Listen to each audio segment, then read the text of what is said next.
The purpose of this morning's meeting is to conclude our series of engagements on reform of the family law system.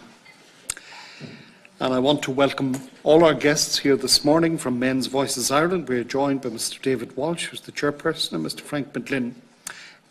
We are also, and they are accompanied by Mr. David Drakeford, spokesperson for Nemo Forum.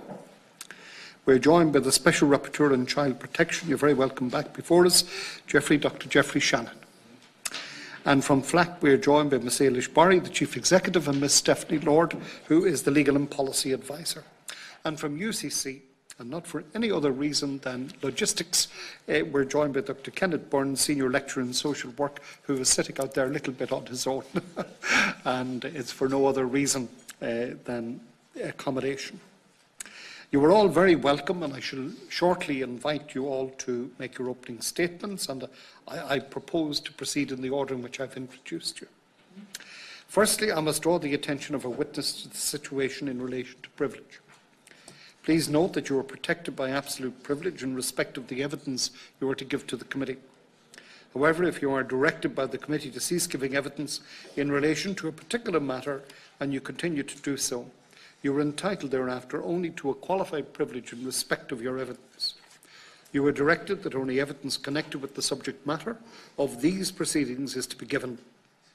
And you are asked to respect the parliamentary practice to the effect that, where possible, you should not criticise nor make charges against any person or persons or entity by name or in such a way as to make him or her or it identifiable. And members of the committee should be aware that under the salient rulings of the Chair, members should not comment on, criticise or make charges against a person outside the House or an official by name in such a way as to make him or her identifiable. Now, before inviting Mr. Walsh of Men's Voices Ireland to make the opening statement, Mr. McGlynn, I beg your pardon. I was taking it in the seating order, and there we are. I'm corrected.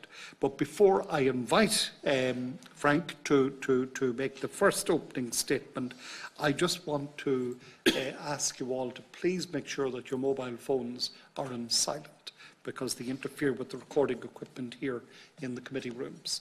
And if our visitors in the visitors gallery would accede to the same request, please. So I'd now like to invite Mr. McGlynn of Men's Voices Ireland to make his opening statement. Thank you.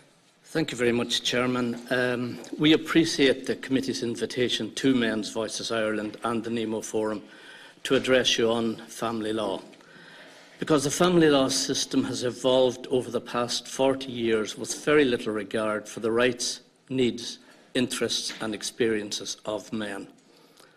We find that the family courts are adversarial, they exacerbate hostility, they create ill will, and they're bad for parents and children. The system is overloaded, delays are frequent, and we understand that judges dislike family law cases. Instead of addressing a social issue, family law has evolved into a high-growth civil law industry, which thrives on exploiting conflict, and it benefits only lawyers and solicitors and other professionals. It plunders scarce family resources, which are even more stretched following a separation. The system takes far too long to reach a settlement. Legal fees are very expensive and place lay litigants at a disadvantage. Men are less likely to qualify for legal aid, and very many are unable to afford legal representation. A point made repeatedly at the hearing here on the 6th of March was that the threshold for legal aid was too low and disadvantages men. Children suffer from costly, long drawn-out conflict and are also used as pawns in custody battle. Joint custody in a real 50-50 sense occurs in only about 1% of cases. We believe that breaches of access orders should be dealt with firmly, with sanctions imposed. Currently, this does not happen. Outcomes in family courts are bad for men, and this is well attested. Too often, it's a winner-takes-all situation in which the man is removed from the home. He may still have to pay maintenance and a mortgage, as well as provide for himself. Furthermore, he will often discover that access to his children is gravely diminished, in many cases because he can no longer provide suitable accommodation for himself and his children due to his removal from the family home under Section 10 of the Family Law Act 1995. There is a need to reform the law and remove Section 10 of the 1995 Act to prevent these disastrous outcomes. This is also essential to ensure that mediation is entered into meaningfully by both parties. Alternative dispute resolution produces far better, more conciliatory results in a shorter time and costs a lot less. There's evidence for this from the Irish mediation services, as well as from Finland and New Zealand and elsewhere. It has much better outcomes for children. It should therefore be regarded as normal procedure. Application to the courts should only be made in the event of failure of mediation, and it should be regarded as the exception, not the rule. As you will see from the support and documentation which we have supplied, many of our proposals, such as the introduction of families in transition programmes, the replacement of the civil bill with proposals for the reorganisation of the family unit, and mandatory mediation, are designed to reduce hostility and expectations of victory, which are inherent features of the current family law system. We would hope that these proposals would be of interest to and given due consideration by the committee. I'll now hand over to my colleague David. Thank you. We strongly support the case made by Troer for automatic guardianship rights for both parents, for unmarried fathers, and the need for a central register for these documents. In the tussle between competing parental rights, the rights of the child are being lost. We emphasise instead the principle of equal rights for both parents. Current practice puts the adult at centre stage, whereas the child's welfare should be paramount and the child's fundamental right to know and to spend time with both parents. Reference was made at the hearing on March the 6th to a case where a father was alleged to have been violent and was denied access as a result. Apart from the fact that such an allegation does not need to be proved beyond reasonable doubt in a civil court, a father still retains his right to be a father to his child, as one judge affirmed in Dolphin House recently. But this is not common practice, and once again underlines the need for clear parenting guidelines and for compliance with these. We also strongly support the case made for mediation where domestic violence is alleged, and not just for the reason above. The term domestic violence covers a very wide range of behaviour, from physical violence to abusive behaviour such as emotional and psychological abuse. We know from a wealth of sources that around 50% of domestic violence is mutual, it's reciprocal, it's engaged in by both parties. In such situations, there is not an identifiable, mutually exclusive pair of victim and perpetrator. This crucial point is not recognised at all. There are many surprising findings about domestic violence which are relevant and which are not known, but which are listed in the sources cited in our written support. We would be happy to expand on that if required. Parental alienation is now recognised as a serious problem by a number of commentators. In a Dáil debate in February 2015, two deputies referred in graphic terms to parental alienation. I quote from one of these: "There is an enormous problem where people are estranged of the primary custodial parent, who most often is the mother, deliberately obstructing fathers from accessing children. They are using children as pawns, going to war with fathers, causing some fathers to have nervous breakdowns, and destroying relationships deliberately between children and fathers." Hearing the voice of the child does sound attractive, but it does need to be approached with great caution. As one expert has said, it is a question of differentiating between the expressed wishes of the child and the ascertainable wishes and feelings of the child, and this requires expert professional advice. This issue is covered in much greater detail in the written submission by Nemo Forum. Finally, I want to refer to fatherlessness or father absence. It's a huge problem whose importance has not been sufficiently recognised. There is ample evidence that children, especially boys in this situation, suffer a range of behavioural problems. The US academic Sarah McLanahan found negative effects of father absence on outcomes in educational attainment, in mental health, in relationship formation and stability, and in success later in the labour force. Boys who grew up without a father are twice as likely to end up in jail as those from two-parent families.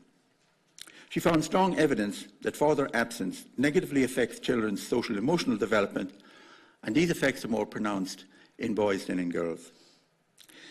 The US academic Warren Farrell gave this warning in 2015. He said, "Prisons are centres for dad-deprived boys." This shocking statement underlines the importance of fatherhood and how we neglect it at our peril. The issue of father absence needs to be moved far higher up the agenda than where it currently lies. We thank the committee for their attention and stand ready to take questions. Thank you very much indeed, Frank and David. And my understanding is that, sorry, bear with me just for one moment. Just looking at the ordering of this, I understand that David is joining you in the Q&A in terms of responses to members at the question time. Thank you for that. So I'd now like to invite Dr. Geoffrey Shannon to make his opening statement. Dr. Shannon. I would like to take this opportunity to thank the committee for the invitation to address it on the topic of reform of the family law system. My opening statement will focus on three of the issues suggested for discussion. These are the structure of the court system, alternative dispute resolution, ascertaining the views of the child during family law proceedings. Ireland does not yet have a specialised family or children's court system. Such systems are commonplace across Europe and in common law jurisdictions. The establishment of a specialised family and children's court system is a recommendation in the Council of Europe guidelines. The intention to establish such a system has been announced, but the necessary detail, resources and implementation are now needed in order to make those plans a reality. In the 1980s, the probation service sat in every family law case, but that changed in the late 1980s as the probation service concentrated on criminal law cases. This left a significant gap which has never been filled. It should be acknowledged that the President of the District Court, Judge Rosemary Horgan, has introduced innovations in the Dublin Metropolitan District Court. Admirably, the Chief Justice, in his first public address, focused on access to justice. That said, much broader structural reform is needed to ensure our family law system meets the needs of citizens who access the system at a vulnerable time in their lives. The proposal set out by the Law Reform Commission Family Courts Working Group in 1996 recommended the establishment of a two-tier court system, the District Court and the Regional Family Court. Under this proposal, the lower tier would have some of the jurisdiction the District Court currently has, but that court would not make final orders. The second tier proposed was the establishment of regional family courts with information centres attached. These were to be the same tier of jurisdiction as the current Circuit Court and would use specifically trained members of the judiciary. The second tier, to be known as the Regional Family Court, would have jurisdiction on all issues. An analysis of the family law court system in England and Wales and Australia suggests a model which is not overly interwoven with the rest of the court system. Managing the type of case which goes before each tier of the court also emerges as a key issue of importance. In England and Wales, they operate a very strictly run gatekeeping system of ensuring the cases are allocated to the most appropriate tier within the system. The mechanism of managing which case goes to which court is best suited to the Irish context. Cuts to legal aid budgets have led to proceedings which are more drawn out and more difficult to resolve, where adequate support is lacking. The time constraints faced by professionals actually cost more money in the long run, and that's something we sometimes forget. Penny wise, pound foolish, and I think that's something we shouldn't lose sight of. It has often been emphasised that the common law adversarial system is highly unsuited for family law cases, as parents are focused on winning and disputes can be psychologically damaging for both them and their children. It is unclear whether inquisitorial systems are better for family law and for proceedings concerning children in particular. Alternative dispute resolution has been recommended as an area for greater attention, having regard to international practice and what will be possible in Ireland. Mediation and other alternative dispute resolution approaches appear to result in more amicable and enduring arrangements, with the attention of parents more likely to be on the children's needs. There are issues relating to power dynamics in relationships, and children are often excluded from alternative dispute resolution. Therefore, it should be seen as a useful alternative mechanism for resolving family disputes, not as a cost-saving measure. A family law system must be equipped to not only have children present, but also to facilitate them to have meaningful involvement in proceedings. Courts in Ireland have a duty to hear children and to give due aid to their wishes. Article 42A of the Constitution provides a more heavily entrenched right for children to be listened to in private family law cases. There is a distinct lack of provision in Ireland for hearing children. Guardians ad litem are often the most effective mechanism in which children can present their views to the courts, yet they may or may not be appointed in a given case. I've made a number of recommendations in the submission to the committee. I'd like to focus on 3 or 4 of those by way of conclusion. Any new family court structure must recognise and actively promote an interdisciplinary system to ensure effective communication between all disciplines involved in family law. In private family law matters, key services should be available to permit family law judges to refer couples or parties to skilled personnel to draw up parenting plans, carry out parenting capacity assessments, deal with anger management programmes in domestic violence cases, monitor custody and access orders when they break down and facilitate their restoration, engage in family therapy, implement supervised access orders. The key ancillary services are an essential part of any new family court system, and if there is any message I'd like to communicate this morning, it is the importance of those key ancillary services. Without these services, any new system remains as flawed as the current one. Other practical matters that are necessary to ensure that child and family law matters proceed smoothly include having translators within easy reach to avoid lengthy delays or adjournments when there are language problems. Judges must set firm timetables for cases. Timetabling and case management decisions must be child-focused and made with explicit reference to the child's needs and timescales.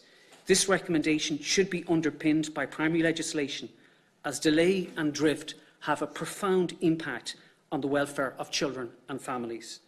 The message from other jurisdictions is unequivocal, and that is that children and family services in the court are best managed by a dedicated and integrated family court structure that is properly resourced to meet the particular needs of people at a vulnerable time in their lives. Ireland must now invest the resources to ensure that its court system is fit for purpose.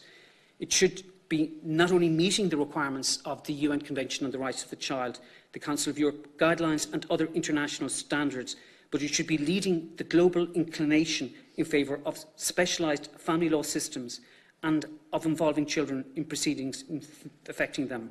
I would like to thank you very much for taking the time to listen to me, and I'll be happy to answer any questions that you might have. Thank you very much, Dr. Shannon. And we now move on to Ms. Eilish Barry, who will make the opening statement on behalf of FLAC. Thank you. FLAC welcomes this opportunity to make a submission to this Oireachtas committee and welcomes the focus of this committee on this very important issue. Family law is the largest area of queries on our information phone line and in our legal advice clinics, which operate in 67 locations around the country, where volunteer lawyers provide legal advice. Also, as part of our public interest law project, McCann Fitzgerald Solicitors has partnered with Women's Aid and provides advocacy for women who are representing themselves in family law matters. For 50 years, we have been promoting access to justice, which obviously includes access to legal aid, but it also importantly includes access to the courts and effective remedies. What happens in the court is vital to access to justice. Access to justice is about democracy, as provisions in legislation which this Oireachtas has enacted are such as the very important provisions in the new Domestic Violence Act, which we welcomed. Those provisions will only be as effective as if they can be enforced. Access to justice is also fundamental to the rule of law, as it enables state bodies who are involved in family law, like TUSLA and the HSE, to be held to account. But fundamentally, it's about social inclusion. People who present at FLAC clinics or in our casework often have a number of legal issues going on at the one time. And it's very important not to view family law and the family courts in isolation. Family law problems very often are accompanied by debt, unemployment and housing problems, and homelessness makes all of these issues so much worse. Solving an issue like housing or homelessness may have a positive impact on family law matters, such as enabling access or custody to actually take place. And addressing these issues together will increase social inclusion. The Legal Aid Board and the Court Services are public bodies and statutory bodies, and the positive duty which is set out in Section 42 of the Irish Human Rights and Equality Act 2014 imposes an obligation, both of the Legal Aid Board and the Court Services, to promote equality and human rights. And what we mean in this context is the human rights of access to legal aid, and also complying with the provisions in the Equal Status Act, which require the court services to be accessible and to ensure that there's no discrimination on any of the grounds that come within that legislation. And it also requires the reasonable accommodation of people with disabilities.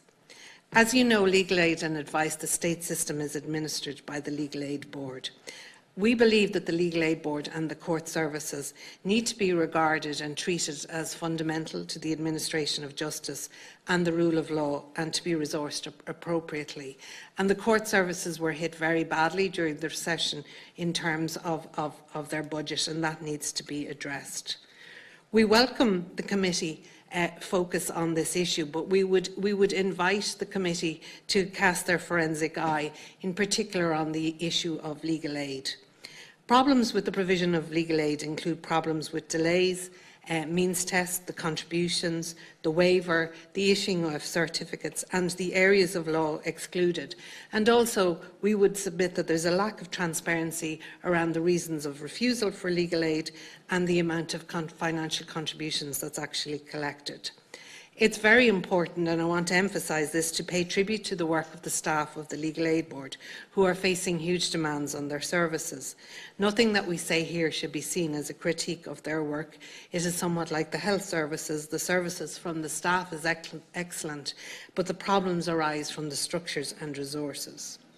In terms of delays, there's a waiting time in law centres of 10 months and over for a first consultation in the Blanchardstown and Finglas Law Centre, 33 weeks in the Cork Law Centre and 32 weeks in Tralee.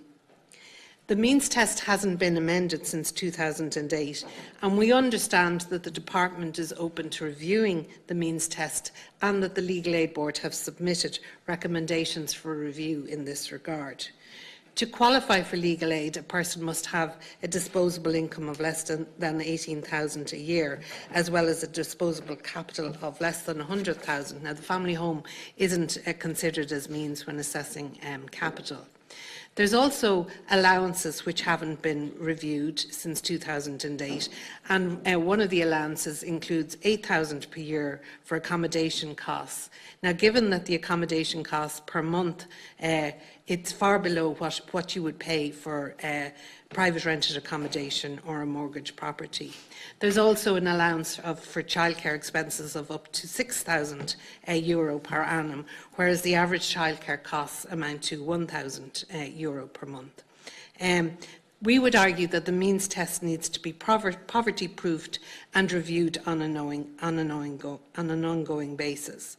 We also argue that the Legal Aid Board should have a discretion to provide legal aid in certain circumstances where people have failed the means test. We have seen a case where a hospital or was intending to make an application to a High Court in respect of the medical care of a seriously ill, terminally ill child, and the parents failed to meet the means test. They had no money because they had been out of work for a number of months taking care of the child. They failed to get legal aid in that instance, and I think in cases of exceptional importance where people fail the means test, the Legal Aid Board should have a residual discretion.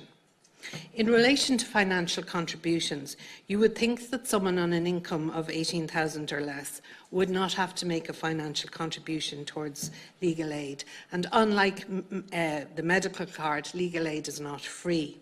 The minimum contribution for legal aid is €130, which may not sound like a lot, but it's very significant if you're on social welfare, and if you're on it exceeds the reduced rate of social welfare that is paid to someone under 26.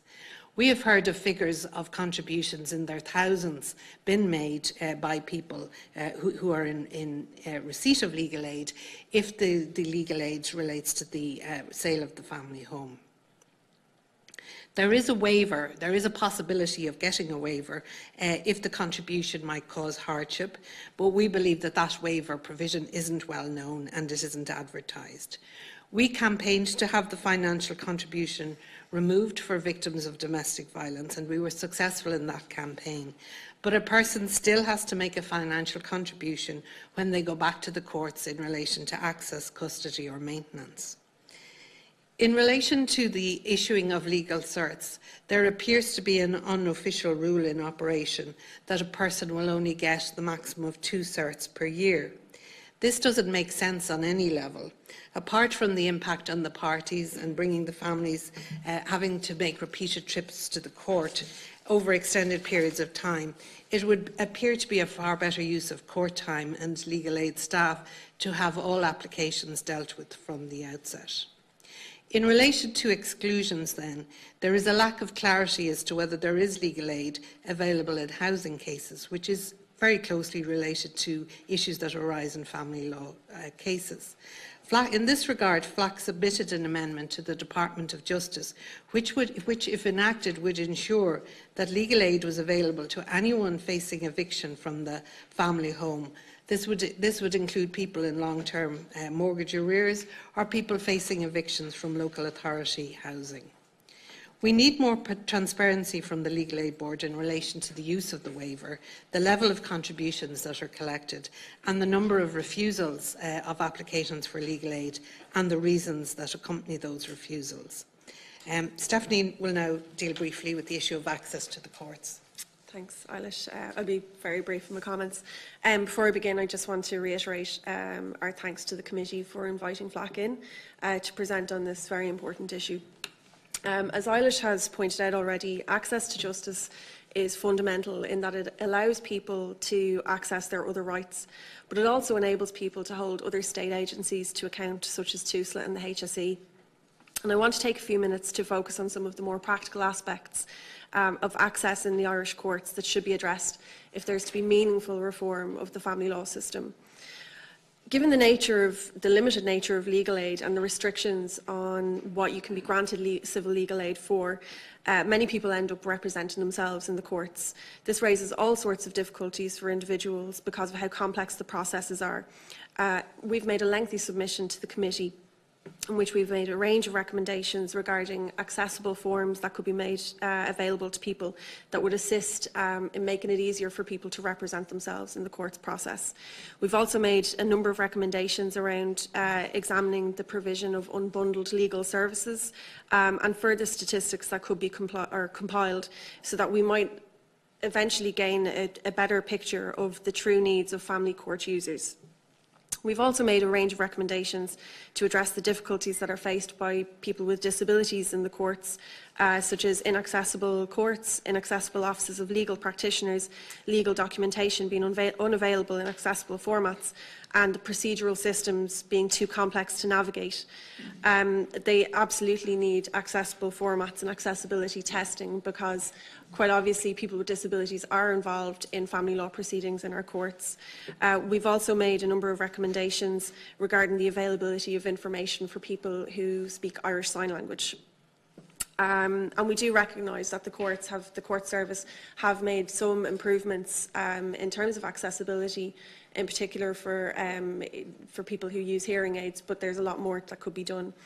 There are very clear problems with the actual physical infrastructure of the family courts in Ireland.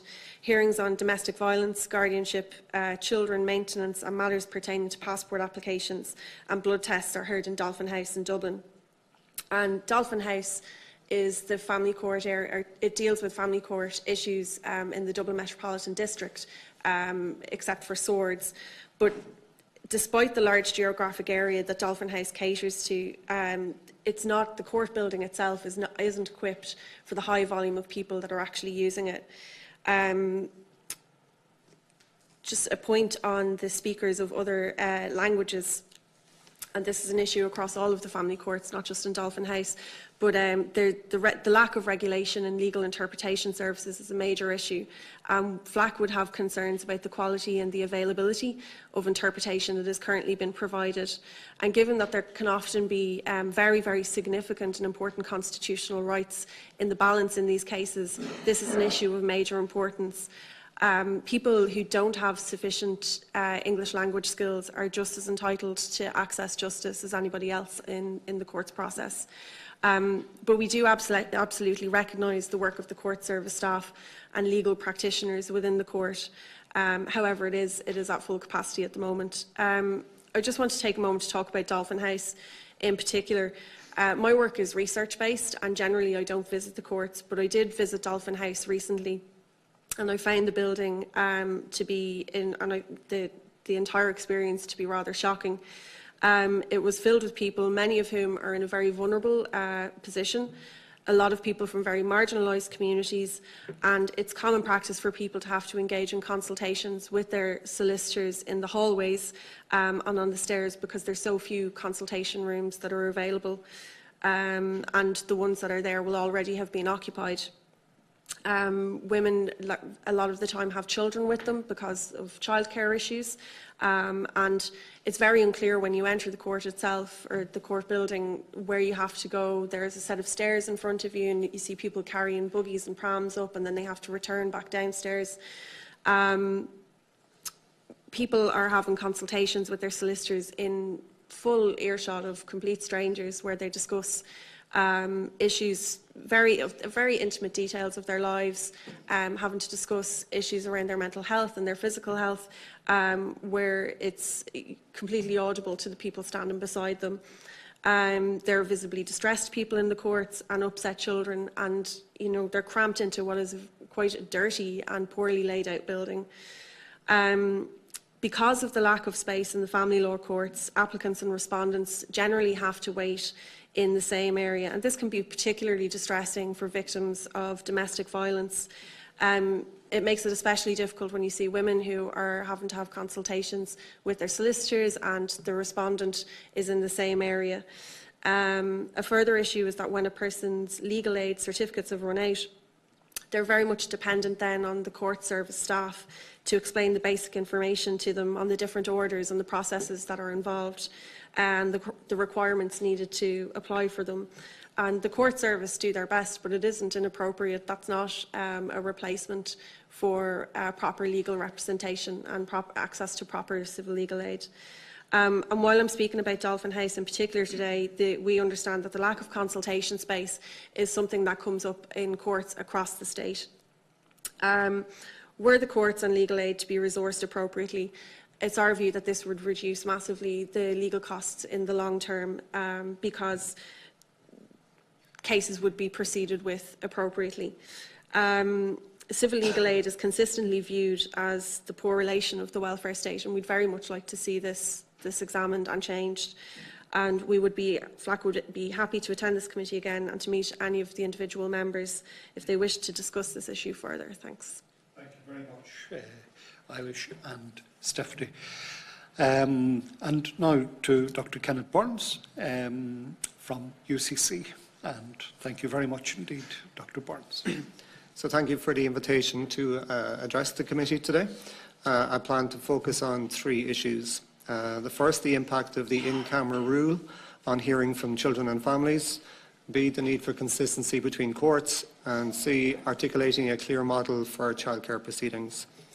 My knowledge of these issues is based as being a principal investigator of 2 research projects, one on childcare proceedings in the District Court and the other on voluntary care arrangements, as co-editor of a book examining child welfare removals in 8 countries, an educator, and also as a former frontline practitioner in child protection and welfare.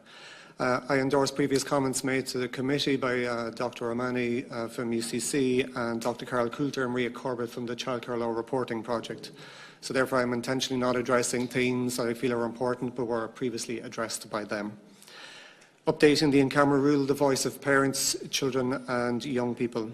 Through our research and discussions with experienced judges and legal practitioners, it has become clear that the in-camera rule is poorly defined in Irish law, despite recent clarifying amendments in 2007 and 2013. The precise parameters of what is permitted are not set out, and whether any particular conversations about a set of in-camera proceedings would breach the rule largely comes down to the subjective opinion of individual judges. These amendments focus largely on permissions for attendance in and the reporting of these proceedings, and do not appear to cover research with participants outside of the proceedings. In essence, any person who was involved in an in-camera proceeding, whether in the field of child protection, private family law or otherwise, risks being held in contempt of court every time they discuss the proceedings with anyone other than their legal representative or other parties in the proceedings. The law neither clearly allows nor permits interviews with children, young people and their parents. In the absence of clarity, researchers, children, young people and parents are at risk of being held in contempt. This is not just a matter of academic concern. We should be proud of recent developments in Irish legal, constitutional and practice reforms, which have sought to promote the participation of children, young people and parents, to ascertain their views and to facilitate greater involvement in decision-making. We now have a considerable amount of quality Irish research on the operation of childcare proceedings. However, the specific issue I have documented with the in-camera rule has had a chilling effect on research, thereby silencing the voices of children, young people and parents who are most impacted by these proceedings. Further to observations previously made at this committee, this is further evidence that there is a significant implementation gap which is frustrating the realisation of the child's right to be heard. Lack of consistency between courts. A key finding in our childcare proceedings in the District Court study, feedback from frontline practitioners during children's rights and child protection training in a 5-country EU project that we ran, and a dominant theme in our current data collection and the Voluntary Care in Ireland study is professional frustration and concern regarding a lack of consistency between courts about how childcare proceedings should be conducted. This lack of consistency and significant differences between court cultures and practices is problematic for a number of reasons. Firstly, all participants should expect a degree of predictability in our court proceedings.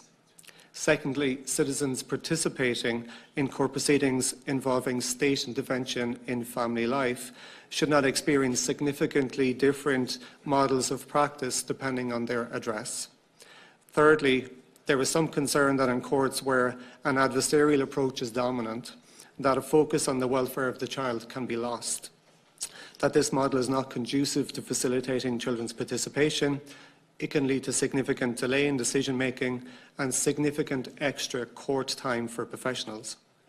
Clearly, this issue is inextricably linked to other reform items, including a lack of specialist family courts and judges, limited judicial and interdisciplinary professional training, the absence of a judicial council, the need for investment to address judges' high caseloads, and suitable child and family-friendly court facilities.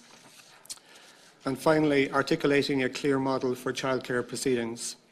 There is a pressing need for the Oireachtas, through the Childcare Act 1991 reform process and through the establishment of specialist family courts, to articulate a clear vision of what the orientation of these proceedings ought to be. The revised Act should be detailed in describing the model to reduce implementation discretion and to promote consistency. Lessons from other jurisdictions illustrate that there is no one ideal model that can be adopted ready-made from the shelf.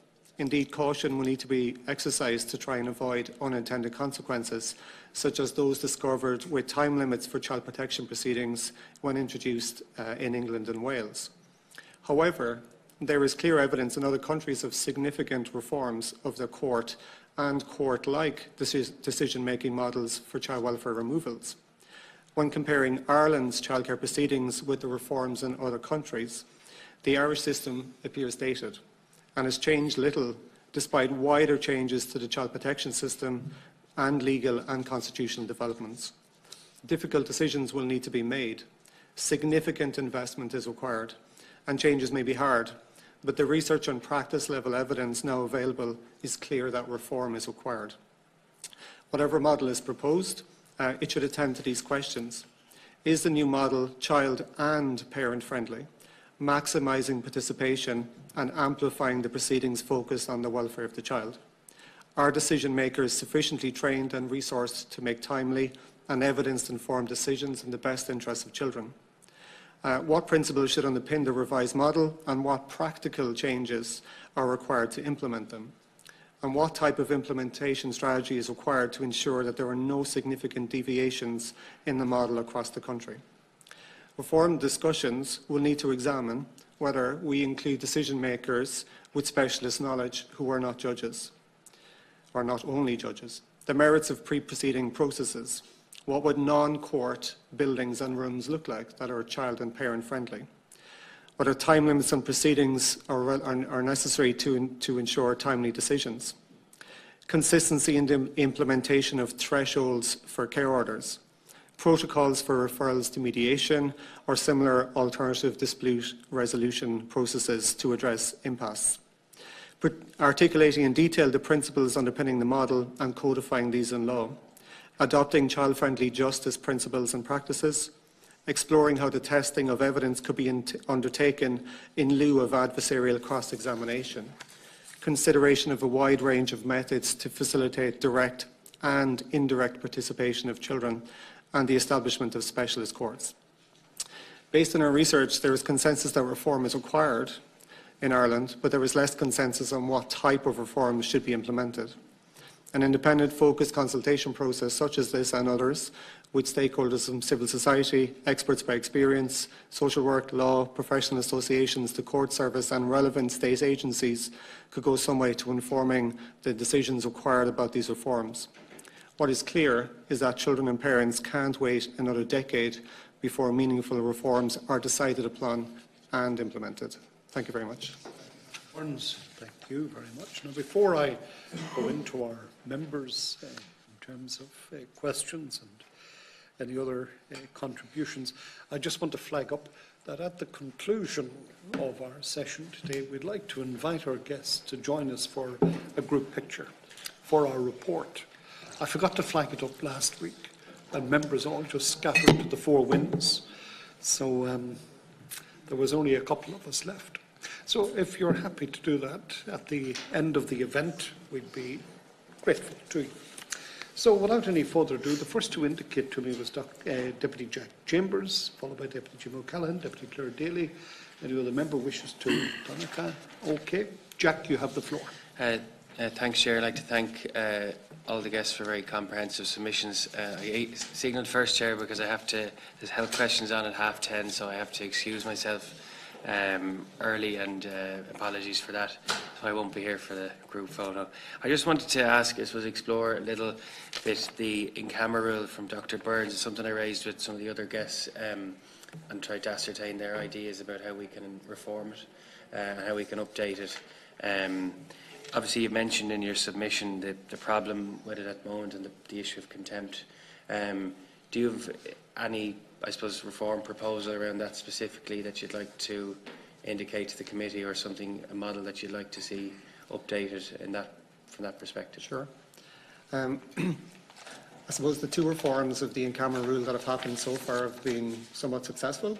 You've already heard from Carol Coulter and all of the work and the transparency that is brought to the court process. So I think any fear that we might have that very controlled, experienced professionals reporting on the process can be beneficial for us to help make decisions. My issue is that I think if we're going to make decisions, it's unfair to make decisions without hearing directly from the people who the decisions affect most directly.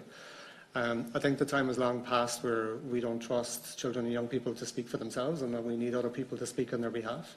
And in particular, I'm sure parents have many things to say, as we've heard from the men's group today. So I think the reforms need to be clear. That a number of methods are appropriate, including researchers and others directly being permitted outside of proceedings. Various bona fide organisations, as clearly mentioned in the other amendments, and that they are directly permitted to speak to children, young people and parents, and do that in a responsible manner. And fora like this and others can then hear directly from those involved, and that can inform wider decisions. We have some good evidence now about how childcare proceedings are working, but it's not deep enough. And we should be really encouraged by the success of the current amendments. Thanks. And Dr. Shannon, you mentioned in your submission around the issue around children not being heard, and that despite the Children and Family Relations Act 2015, you've said that it is not yet clear how it's being properly implemented or fully implemented. Can you give a picture of how there's a mismatch across the system, and I suppose it's applying? It's at the discretion of certain judges, and you've got a whole inconsistency there? And what's the impact on children in that scenario? Maybe perhaps Flack and the others want to come in on that as well. And what legal remedy is there for the system failing to match the present legislative provisions? Thanks very much, Deputy, for the question. I think it's a fundamental question. The Irish people voted for a system whereby children would be heard, and the expectation is the Oireachtas would move to legislate in a coherent fashion for hearing the voice of the child.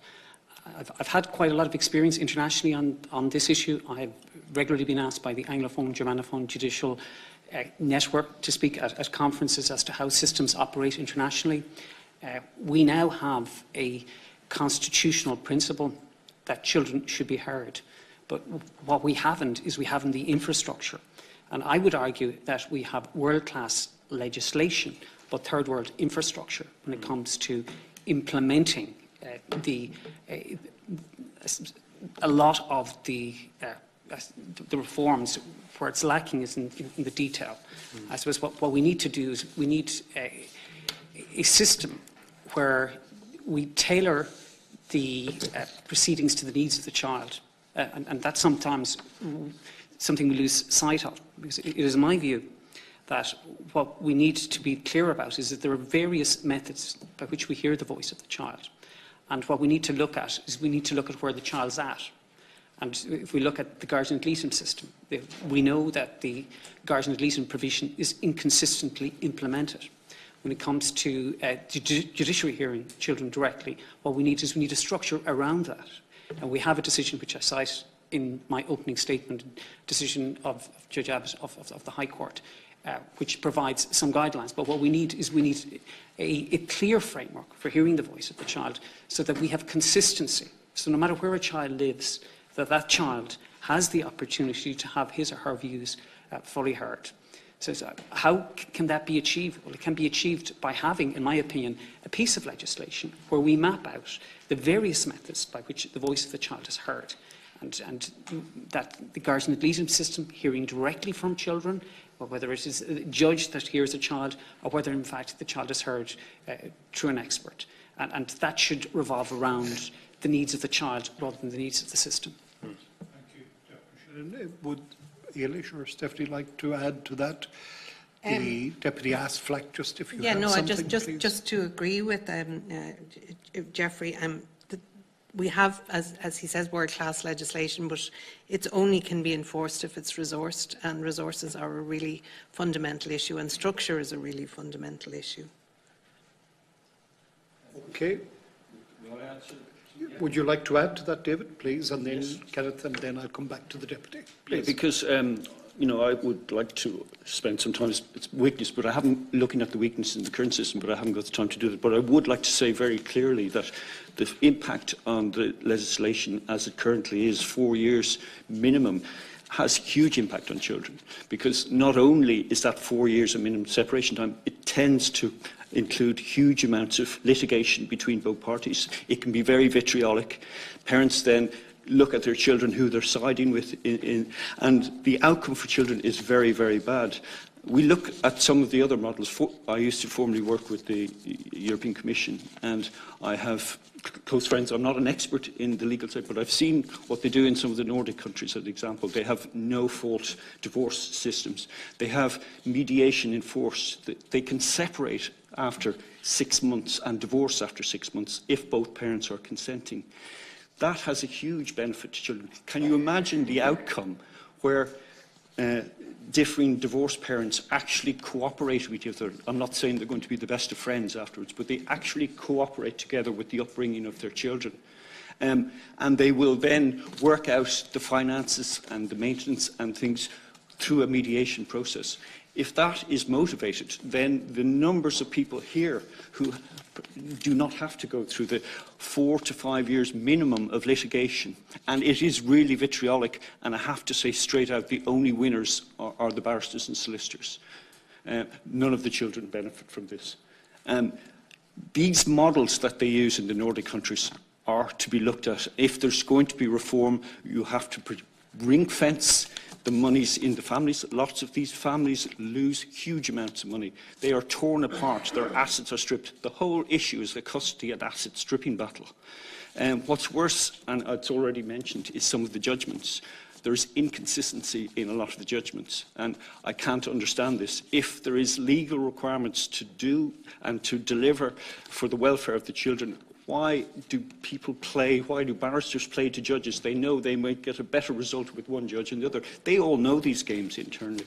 I've witnessed it myself. So I would strongly recommend that the models that are used in some of the Scandinavian countries, where mediation can lead to non-vitriolic, non-adversarial results, protects the children. The children's rights are never looked at in these cases, and I'm not going to go into any more detail, but I've witnessed it.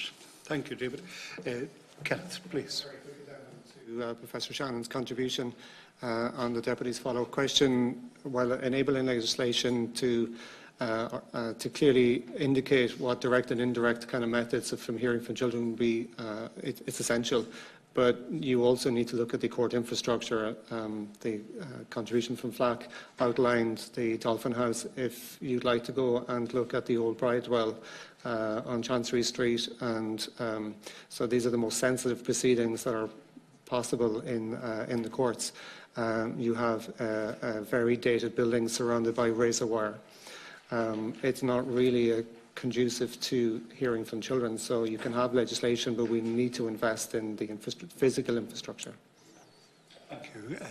Back to you, Deputy Chambers. Are you okay? Thank you very much indeed. And we go on to Deputy Jim O'Callaghan, please. Thanks very much, Chairman, and thanks very much, everyone, for coming in this morning. It's been very useful for us. We're preparing a report, so obviously we're hearing from a wide variety of people, and we'll consider all the submissions and come up with recommendations at the end. And David, can I just start with you in terms of men's voices? I'm sorry, talking about men's voices, my voice is vanishing, so just apologies for that. But you're obviously correct. Family law cases are very adversarial. They're very acrimonious. But I suppose people opt to go to court. Either a woman or a man make the decision to go to court. So it's not just though it's mandatorily imposed upon them. But in terms of what you're suggesting about a mandatory mediation, I'm trying to think, how would that operate? Do you think that people would have the right to go to court taken off them, or would there be some process whereby once they initiated family law proceedings, they would have to get involved in a mediation process? And what would happen if that mediation didn't succeed? Is it which David? David, Frank, or David? My lights on. It's between the three of you. Make a call. Yeah. Sorry, yeah. Okay, well, I mean, we think that at the moment access to the courts should be the last resort. At the moment, it's far too easy, and too many people just want their day in court, and they get in there a little bit too easily. we think there should be some hurdle or some attempt made. And we believe that, yes, mediation should be mandatory before going to the court. Okay, like we introduced legislation last year, it's called the Mediation Act, and it requires lawyers to advise clients about the option of mediation before they institute proceedings. And obviously, certain family law proceedings are excluded from that.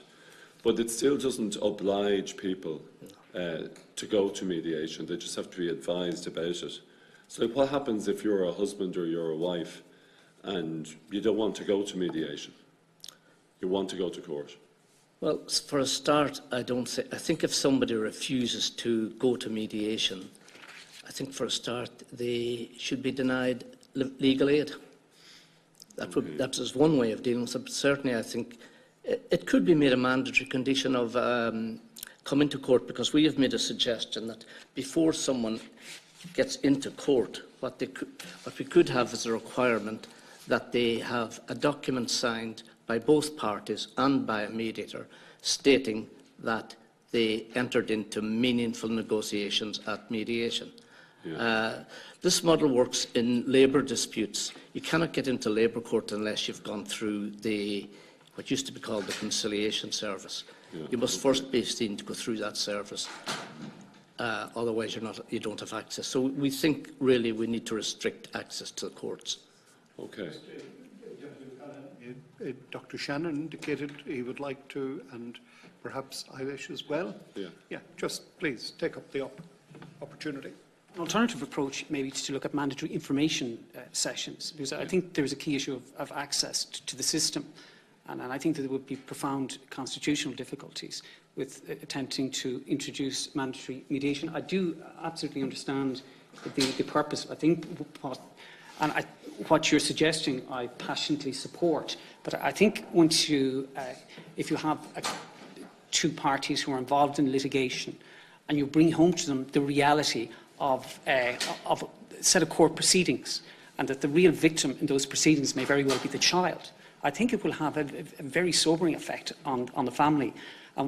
I suppose what you're attempting to do is to ensure that you blend in that objective with what's really constitutionally possible. And there are models which I have advanced. I prepared a lengthy report last year in my capacity as Rapporteur on Child Protection, in my 2018 report, where I canvassed the issue of mandatory information sessions. I do reference it also in my opening statement, but I think it's an issue perhaps that's worth looking at. And in terms of mandatory mediation, it would be interesting to look at the approach adopted in Florida, where this issue had been introduced, and maybe the success of that system might be worth considering if the committee is minded to look at this issue.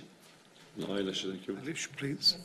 I mean, we would encourage that mediation would be heavily resourced and that people would be encouraged to do it. But the essence of mediation is that people are coming together bona fide, trying to make an attempt to resolve an issue, and that there's an agreement to try and resolve it.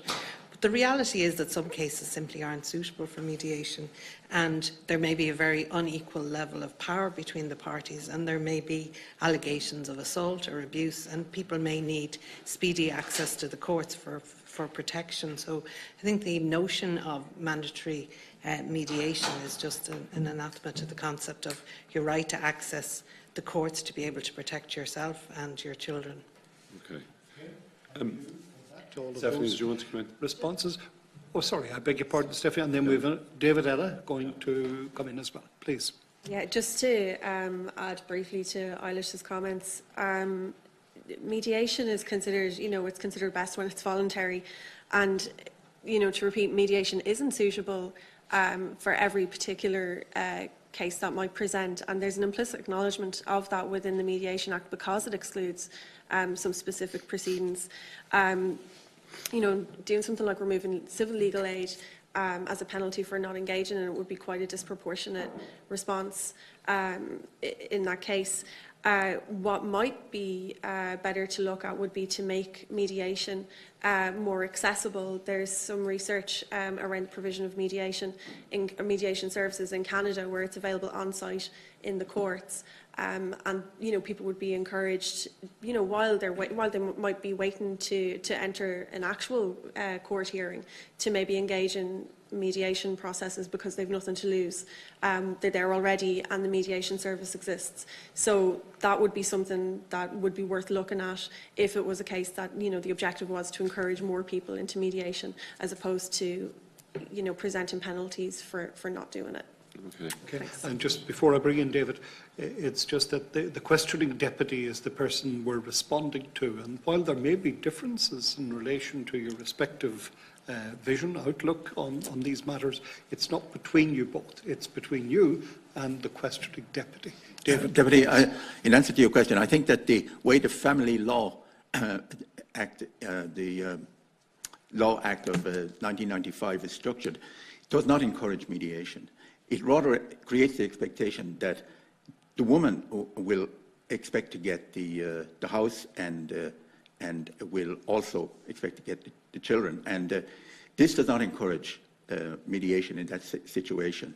And that's why we make the plea for the Family Law Act to be changed. Section 10 in particular of the Family Law Act needs to be changed in order to create a more level playing field in which mediation would be more likely to occur. In relation to the other statements made about the mediation, I understand that in New Zealand, mediation is expected to take place. And there is a poor view taken of people who ignore that and prefer to go to law straight away. Finally, in relation to another issue, another innovation which we have put forward is that the introduction of a Families in Transition program, which operates in some US states, as we understand it. The Families in Transition helps couples to develop skills needed to navigate the whole issue of divorce and separation. And we think that this could play a very positive role in the mediation process, preparing the ground for it and hastening it and accelerating its success. Thank you. Okay, thanks. Jeffrey, can I just ask you in terms of the recommendation that the family courts should be changed so as we have more specialist judges? Like a lot of people have come before us have said that. Do you think we need constitutional change for that, as was suggested by former Minister Shatter, or do you think we don't need any constitutional or legislative change, but in fact we just need to have more specialist judges, but who would still, as you say, be part of the judiciary as they are at present? I think, Deputy, you've raised a fundamental question, because are we going to be ambitious in terms of the new system we create? If we're going to be ambitious, it may be prudent that we look at any constitutional difficulties that might arise. And the challenge, and I've read the evidence provided by other witnesses before the committee. I'm conscious of the fact we have a children's court that deals with issues where children are in conflict with the law. But this needs to be considered very carefully, and it's dependent on the model of the family court structure that we introduce, and if it's likely to be significantly different from the current system. And I was looking at overnight what had been proposed in 2013, and the intent was that there would have been a referendum either 2014 and 2015, and the initial proposal was that it would be exclusively presided over by a dedicated judiciary specialised and expert in family law. And it depends, Deputy, on the type of system we're going to look at. Is this going to be a system separate to the other areas of the law? Like I would argue that we have a specialised commercial court system. We have a Rolls-Royce system for commercial law. Yet, when it comes to the family law system, which affects every citizen in this state, we have an impoverished system where we have the most vulnerable members of our society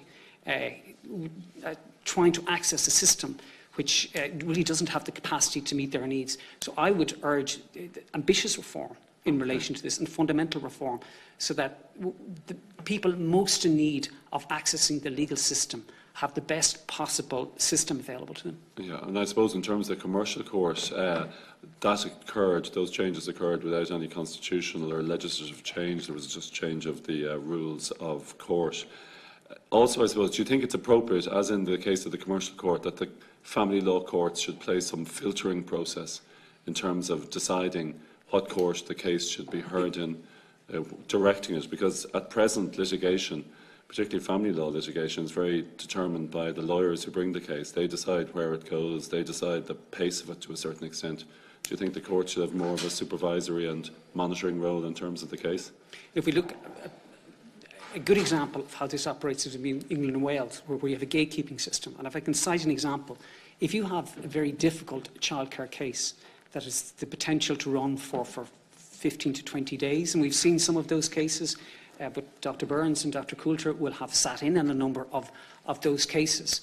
My view is the more difficult cases should be dealt with at a circuit court level, because if you're looking at what is your vision for the district court, it's a court of local and limited jurisdiction. So that you want to make sure that as many cases can be processed as quickly as possible.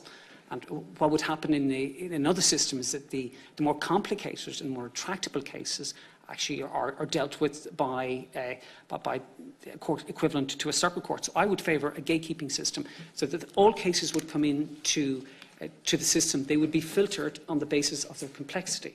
I think you would have a much more coherent system, a much more efficient system than you currently have. Okay.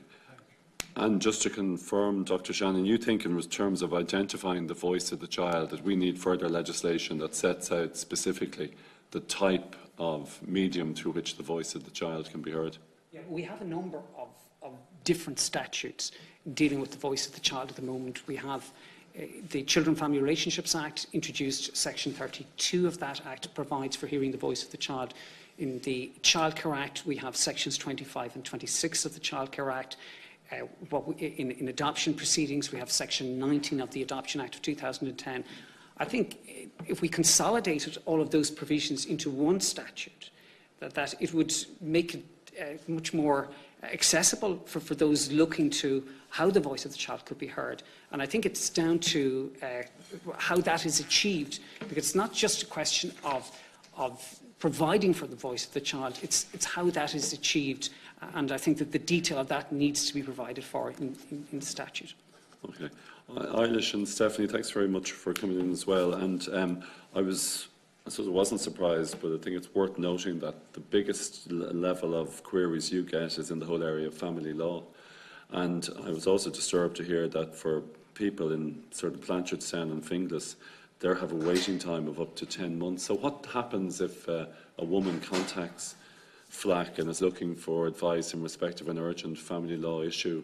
Can you provide it, or is it? We don't provide legal representation in family law cases, but in fairness to the Legal Aid Board, they will prioritise urgent cases and they will prioritise cases involving domestic violence. But these waiting lists are there notwithstanding. And I suppose the biggest theme from your submission, I would have thought, is that you believe the whole area of legal representation needs to be much more resourced by the state. Absolutely, legal representation and resourcing how the voice of the child is heard, but also resourcing the court system. Professor Shannon referred to the Rolls-Royce system for commercial court cases. We believe the issues that are at stake in family law issues are the most important issues that are addressed in the administration of justice, and there needs to be an equivalent Rolls-Royce service dealing with these issues. We would invite the committee to look at the whole issue of legal aid, perhaps as part of this report, but perhaps as a separate inquiry into it. Anecdotally, we've been told from family law practitioners that up to 80% of people in the district court aren't represented.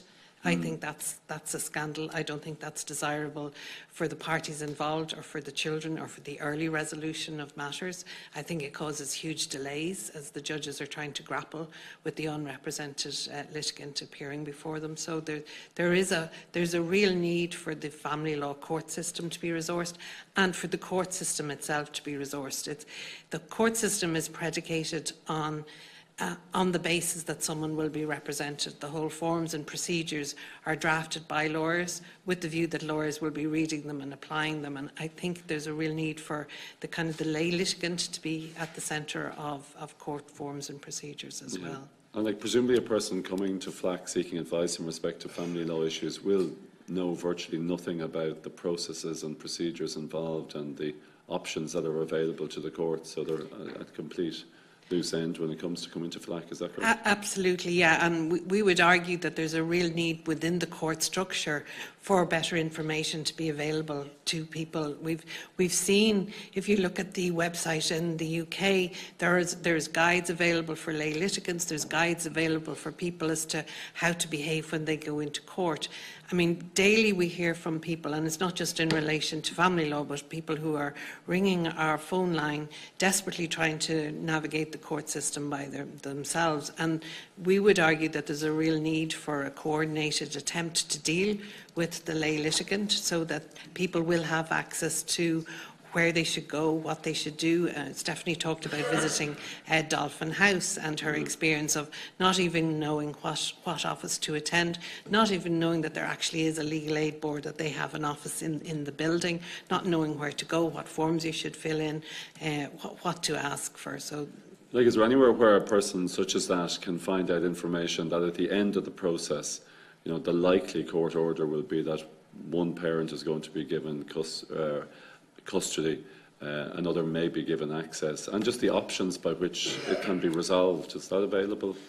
well, I mean, there is family law mediation available, Yeah. but there's no information service available in the area of family law. It really should be the legal aid board. We should have a more kind of holistic version of legal aid. Stephanie was talking about the unbundling of legal aid services. In other jurisdictions, there are places where you can go, and you may be representing yourself, but you can go and get advice as to how do I fill in the form, what's actually going to happen in the court. Kind of phrases like call-overs or put it to second call, they're very obvious to people who are appearing in the courts, but they mean nothing to the person who's coming in trying to negotiate the system. So there's a lot that can be done without enormous resources, but things like the court website really needs to be dramatically updated and modernised with guides and visual aids for people who are trying to, before they go near the door of a court, have some access to information about what's going to happen in the courts and what's going to be involved, how long is it likely to take. And the government in the programme for government made a commitment to carrying out an annual review of indicators for access to justice. So we feel there's a real need for solid information to be available to the likes of this committee as to what are the delays in the court system. Is it going to take 3 or 4 years for your family law case to be dealt with? And that there is ongoing, the court services should easily have access to this information. They should easily have access to information as to whether someone is legally aided or not. So we need to develop indicators that we can look at. Is mediation available? How long is the court system going to take? What are the minimum number of judges you need to process these cases in a timely and efficient manner? And one of the issues is we don't think there's sufficient judges at the moment here dealing with family law cases, and there needs to be at least 80 judges. Okay. Would you like to add anything to what's just been said, Stephanie? No, I think Eilish has covered. Covered it all? Thanks, Eilish. Yeah, thank you. Just finally, Dr. Burns, I don't know, does somebody else want to come in there? I think just a few words to that, because I fully agree, but what I'm suggesting in terms of reform is that they may have to cover a lot of areas. Obviously, mediation is important now. That will not suit everybody, but if there can be a reduction in the numbers of people going through litigation and go through mediation instead, that will reduce the pressure on the courts. It may then help the children, because the children can then, a separation could be agreed and a divorce much quicker. Obviously, the divorce legislation has to be, the timeline has to be reduced. But to go through and cut out having to go through that minimum of 4 years is hugely beneficial to children. Because the acrimony in the family is dreadful. Now, other areas, if it does have to go to litigation, it should be fair, because basically somebody who can afford extremely expensive barristers versus somebody who can't afford any, you must have the same legal process. Also, I think I've witnessed lay litigants don't have much of a chance. They're entering into an area where they have no experience at all, they have no information, they don't know the procedures, and they just get annihilated. Judges don't, in some cases, don't even give them time for a hearing. So there needs to be proper information. I agree with what's said date, but it is complicated. There are so many weaknesses. The improvements would be a combination of all of those factors, trying to reduce the numbers going through to litigation in the first place. Yeah, well, I suppose the ideal solution would be if people could resolve their disputes amicably, but obviously that doesn't happen in those situations, and that's why people feel compelled to go to court. Dr. Burns, can I just ask you about the in-camera rule finally? And I was interested to hear that you believe it's having a chilling effect on research. Like, in practical terms, do you think it's preventing academic research and academic publications in respect of what's happening in the family courts? Very clearly. So in our childcare proceedings research, which was from 2012 to 2018, we canvassed the views of judges and solicitors. The risk was just too high. It may have been possible, so the in-camera rule doesn't explicitly prohibit, but it also doesn't explicitly allow. And in that type of scenario, we would have required to have made submissions to every single judge that dealt with every single case. It meant that it was unfeasible and it was high risk. Whatever about it being high risk to academics who have some degree of protection in legislation in terms of freedom of speech, it was too high a risk to place children and young people in that position. So it was very clear that we could not proceed. And do you think we need legislation clarifying the extent of the in-camera rule? That would be very helpful to everyone. The in-camera rule is there for a good reason. We need to protect parents. We need to protect children. It's important that I suppose it's important that everybody knows the limits of that. But what we're arguing is that the limits are it's opaque. So as Professor Shannon said earlier, in terms of, well, what are the exact methods that are allowed for direct participation for children and young people in proceedings? What we're asking is it needs to be very explicitly laid out with a multiplicity of methods, including qualitative research outside of the proceedings. I think when the amendments were considered, it was about bringing people into the court. That hadn't been thought that actually there are reasons why you need to meet people outside of court and facilitate people in a safe way to speak outside of the court process. Okay, and another point you referred to in your submission was the lack of consistency between courts. Do you think the in-camera rule contributes to the lack of consistency between courts? Partly. Judges who we interviewed had said that they were unclear what their colleagues were doing. Now, more reporting from the media would help that. More research would help that. And I was very clear when we talked to participants in our proceedings. We told them about how proceedings were running in other parts of the country, and they were disbelieving. But yet it was very clear that that was just down to the fact that the people who are doing this are very busy. There's not a huge amount of reporting on this. So the more transparency we can bring to the area, the more we can help decision makers, the more we can help participants in the proceedings, and the more we can have a degree of consistency. And in terms of trying to achieve greater consistency, aside from perhaps the in-camera rule, is there a benefit to be gained by guidelines being issued by President of Courts, or how do you achieve greater consistency, do you think? I suppose in terms of the voice of the child, it's apparent that certain judges assess the voice of the child or attain the voice of the child differently to other judges. Well, Professor Shannon made it clear that we need a new legislation to pull together. The Childcare Act at the moment, for example, it's discretionary whether judges hear from children or not. So at that basic level, it's inconsistent with the amendment to Article 42A.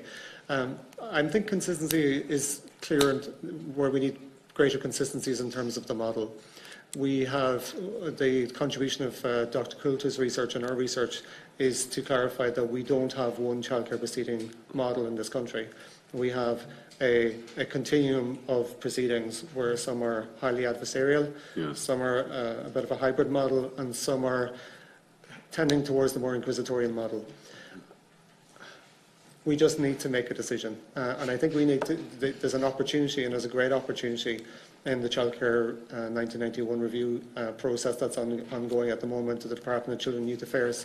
There was a Supreme Court judgment that once said that childcare proceedings should be an inquiry into the circumstances of the child. That's not really what happens in some areas if they are highly adversarial.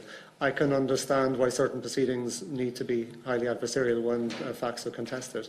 But for the majority of cases, we need to have some form of process which has alternative dispute resolutions, where communication is clear. One of the concerns of professionals that we interview, particularly among solicitors and social workers, they talk about the damage to relationships between particularly TUSLA and social workers and parents when it gets into very highly adversarial kind of processes. What you have is the social work departments working to support families over a long period of time, building those relationships. If it is that a child needs to be removed, or there is a question about a child need to be removed, if that ends in a very adversarial process, those relationships are damaged very quickly, because an adversarial process is about testing the evidence and testing the... And I think the evidence from the people we've interviewed so far is that maybe that's not the best way to go. We need to find ways to... What happens is the children get lost in that, and it becomes about who wins, and that can't be good. So we need to pause. We need to have at a minimum, we can't have many different systems in one system. We must have one system, and whatever we decide, it must be child and parent friendly, and it must be finding ways to make sure that we can have conversations that keep the child's interests at the centre of it. Okay, thanks very much. Thanks very much, Deputy O'Callaghan. And we now move on to Deputy Clare Daly, please. Thanks, Chair, and thanks very much to everybody for coming in. It's been incredibly useful for us, and I don't want to repeat points made by other deputies today, or indeed other days, so my questions might be a little bit eclectic, but bear with me. But just briefly, as Jim finished on the in-camera rule, we'll pick on Kenneth first on that point. I think you've dealt with a lot of issues on it, and certainly your account of the chilling effect will be akin to my own, and I know, you've obviously said it's impacted on your research. And I found that too, with even people who come to us, that we're restricted in what we can even say about maybe some horrible experiences that people have had for fear of putting that person in a contempt of court situation, which sounds utterly bizarre. But you've said to Jim there that legislation to clarify would help, and I get that. But is it the case that we need more? I mean, there isn't an interest or the resources there from the media, for example, to keep an eye on family. It's just not attractive enough to sell papers that they would have people in there. Is there not, I suppose, an obligation on the state to provide not just voluntary research projects of people ad hoc going in, but a bit like the childcare reporting situation in public law, that we need some formalised state-sponsored scrutiny? I think Carl Coulter suggested something like that. To me, we'd nearly have to have that to get the openness. Is it something like that? Do you have any information on a pilot scheme that she mentioned about some sort of reporting that was done in the family? I thought there was some done somewhere that I'm not sure on that. Or would it be a case of amending the Judicial Council bills? Or how would we put structure on the change more than just legislation? The initiative that Carol mentioned, I think she mentioned an initiative in the UK. I think it was, and this is in relation to media organisations rationalising their front of house journalists, and therefore maybe not covering as many proceedings as they heretofore would have done so. If we're interested in transparency, if we're interested in accountability, then an investment of resources. The Department of Children and Youth Affairs have ongoing support for Dr. Coulter's research. I agree. I don't have a magic bullet. I can't point to places in Europe where that's the case. But it would be, we would stand out as a country. The countries that I'm familiar with, we are more secretive than other countries. That is clear. We are more secretive. Other countries have access to court documents, for example. The Kafka system in the UK, for example, researchers would have clear access to that.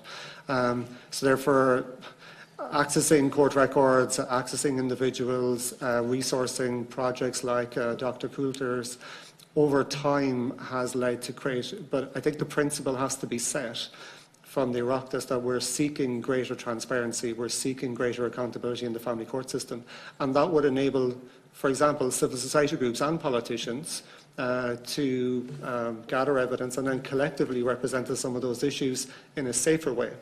So therefore parents and children, for example, would be more empowered to speak to these civil society organisations. And I suppose it's about us continuing to support those civil society and grassroots organisations to have a representative role in this regard. But I think we'd need a combination of those measures really to meaningfully, I suppose, reform the in-camera situation. I think so. But I think we need to change our culture. I think our culture, maybe in some of the Scandinavian countries, is much more open. We're heading in the right direction, but we just need to keep going, is our key argument. We need all of the things you spoke about. And I think no significant harm has happened so far. I think one of the concerns in relation to the early parts of Dr. Coulter's research was about identifying individuals. But I think the benefits that have accrued have been very significant, and I think we just need to continue with that. And I mean, obviously resources is part of it, which kind of I'm still stressed and depressed after listening to Stephanie's account of a visit to the courts, but I think it would have resonated with all of us. Sure. We kind of felt what somebody would go through being there.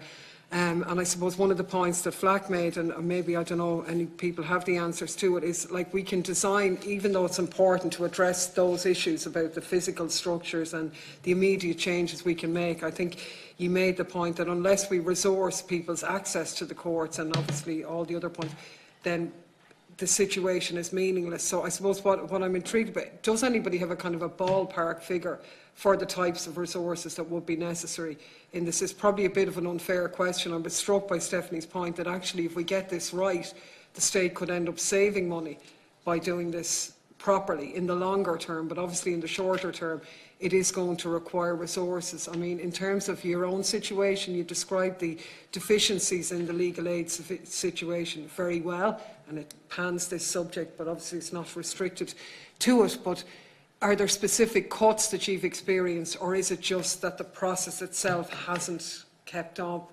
with an evolving society and you know, changed? Or what's the biggest impediment or figures there? I'll deal with them. There are specific cuts that were made. For example, the IT services, the budget that was cut dramatically during the recession, and that certainly needs huge investment. But that should be not a major investment. It should be relatively easy to get a proper court website together, and that would be hugely important. In terms of the budget of the Legal Aid Board, it is set at a certain limit, and it obviously needs to be hugely more resourced. But we don't have a kind of, if you paid this much money, you would have a Rolls-Royce legal aid service. But I suppose what we're looking for is a kind of a multiple of solutions, some of which will cost money, some of which might not cost some money. Things like having someone in court who would be available to lay litigants. I wouldn't have thought that's a huge financial resource, but it would make it much more meaningful for people trying to access the courts by themselves. Just to add to that, we do know that the figures for the legal aid that the Legal Aid Board are given are in the public domain, and they get about 40 million per annum. And even though there has been increases in the past few years, they haven't really matched the requirements given the number of people who are actually engaged in the legal board services. So we have figures for the number of people that are waiting for legal aid services, but we don't have access to information about the types of cases that they're waiting for assistance on.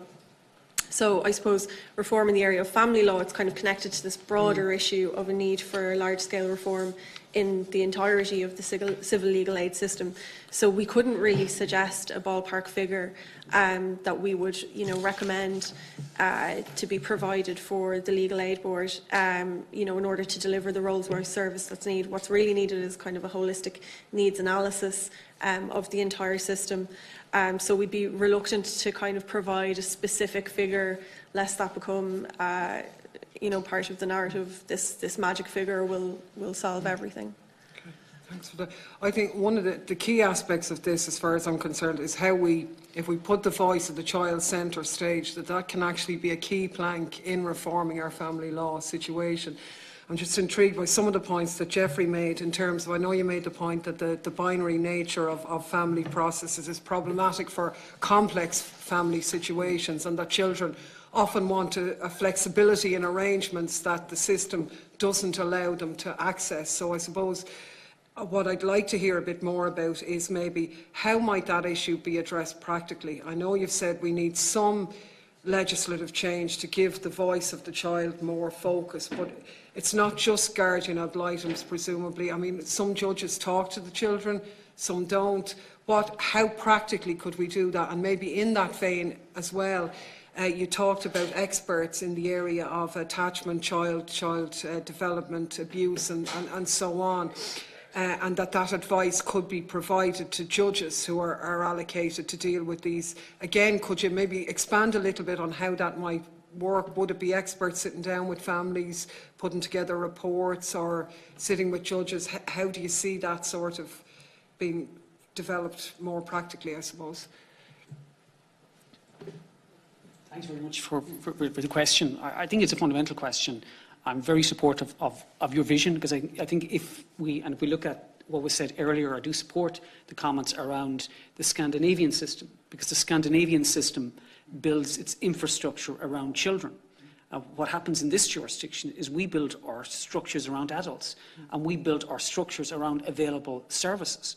So I think that's a fundamental shift. And my view is that what I would urge this committee to focus on is that structural reform, because we have been very progressive in introducing new legislation, but that new legislation will be of very little benefit unless we have actually the proper structures. And what we're missing is we're missing those structures. And in my opening statement, I referenced we think of 1996. This issue was reviewed and was led by former Chief Justice Denham. And in fact, it goes back further than that. It goes back to 1975. So how many generations of children have grown up since we first started debating this issue? And the question that Deputy O'Callaghan referenced was, do we need constitutional change? Like, my view is for modest change, we don't need constitutional change. For ambitious change, prudence may suggest that we do need constitutional change. Coming to your question around hearing the voice of the child, it's a cultural issue as well, in terms of, so it's how we can ensure that everybody agrees that it's important that those most affected by our decisions are consulted on those decisions. And that is my starting point. The next question, how do we do it? And I recall in 2007 being asked by an international judge at the Anglophone Germanophone conference, which was held in Dublin at the time, to say this is very difficult and it is hugely challenging.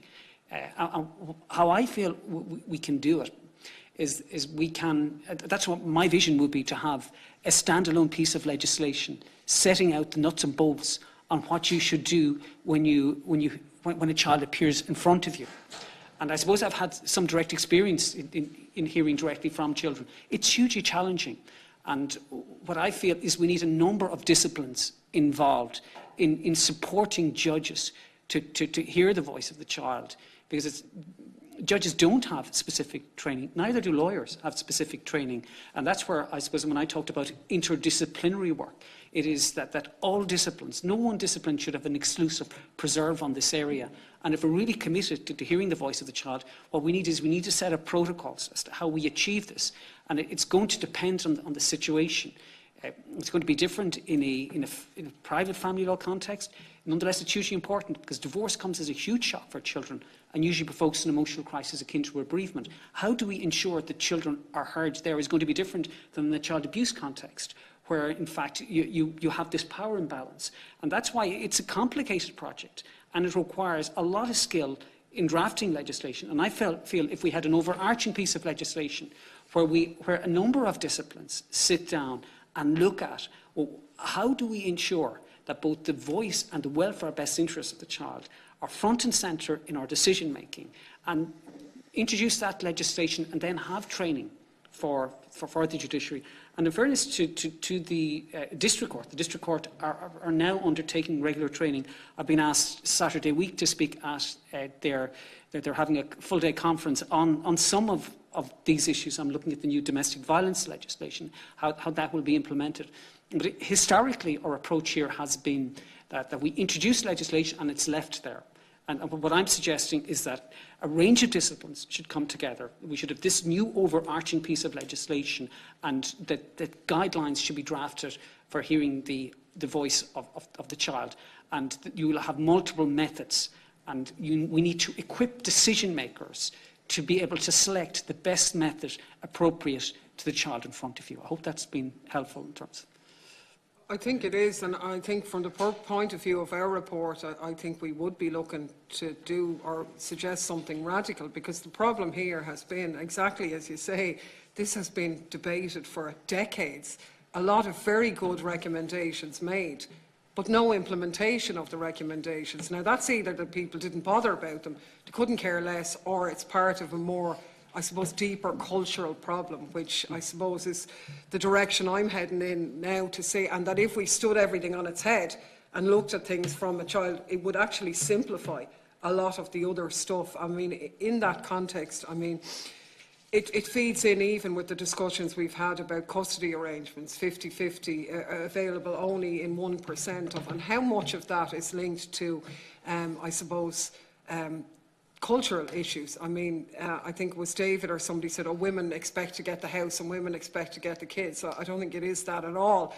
I think the problem is that we need to address the structural barriers that exist before couples break up, not just after they break up. And the reality is that for a lot of women, their wages are less. They're the ones who are the primary caregivers, or maybe judges perceive them as being the primary caregivers. It's much more normal for women to work lower hours and so on. And unless we address all of those issues, we can't really talk about shared parenting. I think the expressions used by some of the others, like David Pilo last week, talked about shared parenting isn't equal parenting, and we need to move things like away from guardianship and custody to parental responsibility, day-to-day contact and all of that. But a lot of the culture or the practical issues must presumably feed into judges' decision-making. If the woman is already the primary caregiver, and that when you're trying to not discommode the children. So we need to think outside that box very much as well, you know. Sorry, yeah. Yeah, I think you've raised it. The question is directed to him in the first instance. You know, I think you've raised a really fundamental question, and at the time of the debate around the Children and Family Relationships Act, I made that very suggestion, that we've got to move away from these historic terms, guardianship, custody and access. And at the time, the reason for not progressing along those lines, the suggestion was that it may require more ambitious constitutional change. And when it comes to our family court structures, what I'm saying is that we have now been talking about this since 1975. I think the time is right now for fundamental structural change to ensure that we actually have a system that meets the needs of every citizen in this jurisdiction. And rather than trying to create a system that won't require constitutional change, I would much prefer to see a constitutional proposal put to the people that would allow us to be very ambitious in a new family court structure that we would establish, rather than having a system that we're required to create having regard to constitutional constraints. Yeah, just, David, I'll bring you in, certainly, but I expect that Deputy Daly was making her way just along the line. That's what she's been doing so far, so I've no doubt there will be questions for you in any event. No, but please, if you'd like to add to what's been said. Yeah, just a point to make in terms of, and in fact it's almost analogous to the insurance industry, where sometimes you can have outrageous claims, and that had to be addressed by the courts to stop. In places like Sweden and Finland, there isn't the pressure to go to litigation, because everything is calculated. First, all the support for the kids, that money is ring-fenced, then everything else is split up. If there isn't outrageous claims available through the courts, then people mightn't have the incentive to go to the courts in the first place and may be prepared to mediate. It may encourage and motivate people to go that direction rather than the litigation way.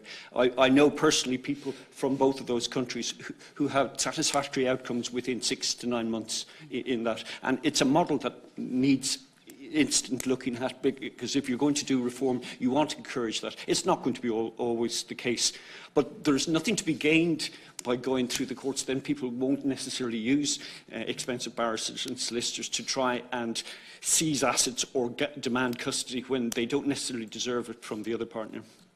Okay, back to you, Deputy. Yeah, just, I mean, a couple of, I suppose, concluding things. And again, I seem to be picking on Jeffrey. No, I think it's been really useful, and I think it all feeds into everything. But just, I mean, you were saying, and it's also Kenneth, because possible, I'm not sure what, are you contradicting each other or what's going on here? But no, Jeffrey, you were saying that judges have to set firm timetables for cases and so on, and that it should be child focus and, you know, explicitly reference the child's needs and so on, and that should be underpinned by primary legislation and so on. But Kenneth, you were saying that we should have a caution about what happened in England and Wales, an unintended consequence by timetabling. I wonder what happened in England and Wales that we should be avoiding, and you know, what kind of legislative mechanism should we put in place regarding timetabling and case management, because there's no doubt, and everybody would be, the delays are hugely problematic for children and that. So I don't know, is there a difference there? Or? I think, can I just touch on what Kenneth was referencing, and I think it was the fact that within the UK there was a system where a child was placed for adoption within a period of 6 weeks in term. But what I'm suggesting, and I don't think anybody around this table will be in disagreement, that a child's situation cannot be put on hold while the system deals with his or her circumstances. So I think what we need is that we need a robust case management system so that every case that comes into the system is dealt with within a reasonable period of time. And I very much support, I suppose, Kenneth's view on a process as important as adoption, that it cannot be dealt with in such a tight timescale. But I think generally what we need is to ensure that children don't get lost in the system, and that when cases involving families come before the courts, that there is a requirement that these cases are dealt with as expeditiously as possible. Well, just and add to that, maybe Ken, I mean, what's the best way of doing that? Like, is it a sort of an amendment to family law legislation? Would it be the Judicial Council bill where we put something like that in, or is it resort? How would you do that? Like, so I think the message that's coming from some of the contributors today is it needs to be, we need to look at this in the whole. So what happened in the England and Wales is they wanted to reduce the average wait from 52 weeks down to 26 weeks maximum. But it was also part of the introduction of a pre-proceedings process, and the pre-proceedings process was to try and take some of the discussions out of the court. What they found was that they managed to reduce in about 60% of the cases to get decisions in a timely fashion, which is what Professor Shannon was talking about. But I think the unintended consequences, the nature of some of the orders that were given were different than what was expected. So the point I raise is that when we make changes, we can learn from other jurisdictions in terms of what they have done, and other jurisdictions have made fairly fundamental changes. So we can learn from those. But secondly, the evidence is starting to come out that no matter what you do, you might unintentionally do something that you didn't expect.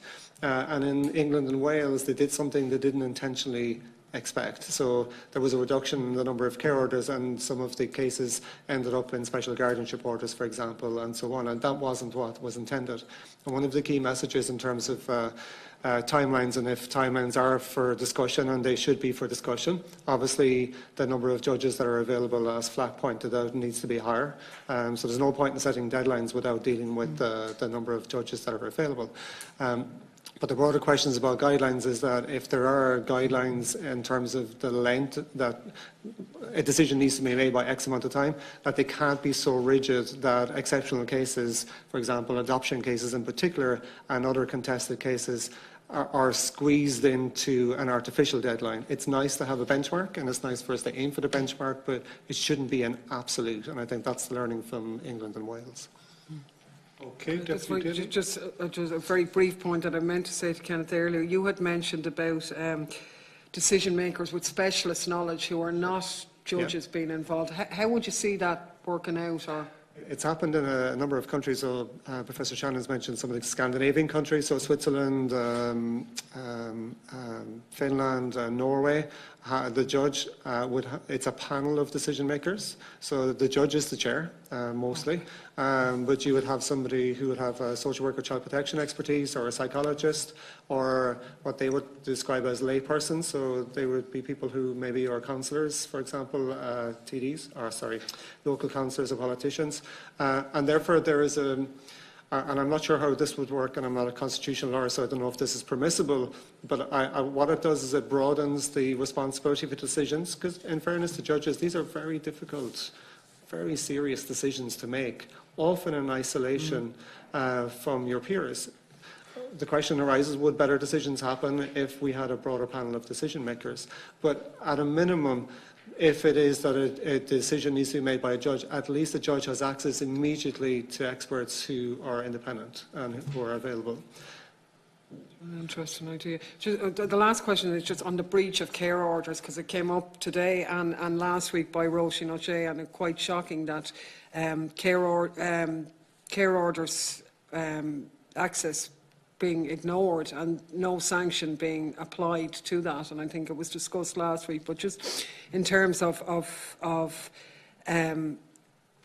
the sanctions, what sanctions do people think should apply? We discussed it last week in terms of the offending parent, if you like, being the victim parent who was denied the access or whatever, getting more access or whatever. What sanctions do people believe? And there was an issue raised last week about the form in the courts, that actually I think Roisin O'Shea had analysed 400 cases of breaches of access or orders, and no penalty or sanction being imposed in any of them, because I think she didn't see any of the application forms being used. Does anybody have anything on that?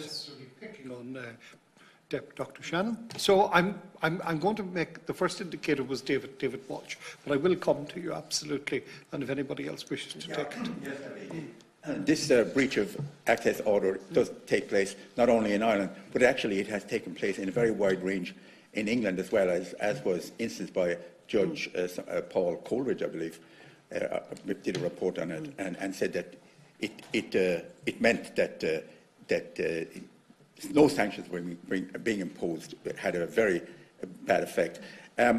The claim, or the sanction that was suggested by Roisin O'Shea seems like a useful one. She suggested that compensatory time be made available for the parent who has been dispossessed, if you like, and that this compensatory period actually should be greater than the period of loss. I think Judge Paul Coleridge actually went farther in England. He suggested something like that. In an extreme case, that the offending parent should simply be denied custody altogether, or lose custody in extreme cases. But that was... My understanding last week, and I don't know, was that Roisin O'Shea said actually that sanction is there already, but it's not imposed because people don't know if they're breached that they can apply to have a sanction imposed. Maybe I got that wrong, but it does seem, you know... I'm not aware of the intricacies of the law in that respectively. Thank you, David. Dr. Shannon, please. Yeah, that provision is in place. I've written a book on the New Children and Family Relationships Act, and if it's of assistance to the committee, I can make that material available. I deal extensively with the issue of dispute resolution and enforcement orders. Chapter 6 of my book.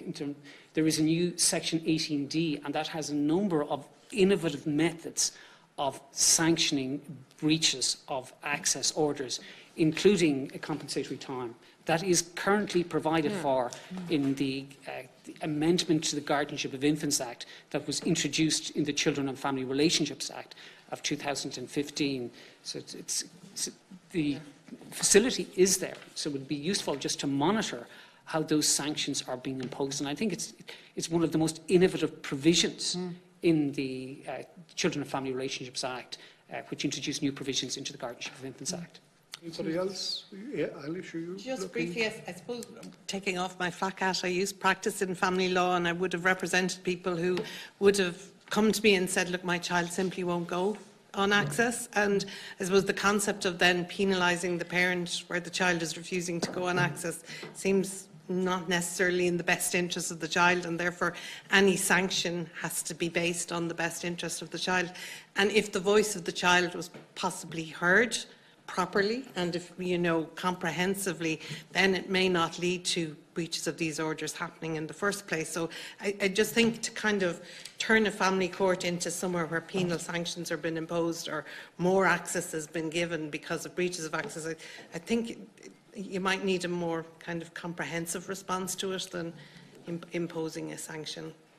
Yeah, well, and I certainly wasn't taking that point in isolation. It was very much in the context of everything else, but it was an issue that was raised previously. It is a provision that is there, that is being ignored, and it's precisely damaging to the children involved as well, like if their voice isn't being heard in it, because equally it could be the other way around as well. The kid who's saying, I want to go, oh, I'm not going, you're not going. And again, it's this by us not having the child centre stage. So look, I think it's been really helpful, all of you, in helping us stand this debate on its head, and I think we've actually progressed matters today, and I've certainly clarified my line of thought on it, so thanks very much to everybody for that. Deputy Daly, I have to say before introducing the next, I was listening to Dr. Burns Kenneth's reply. They did something they did not expect. And referencing who we were talking about at the time, I said, that sounds very familiar. Well, England and Wales, think about it. We've just been watching it all night and in consternation for months on end.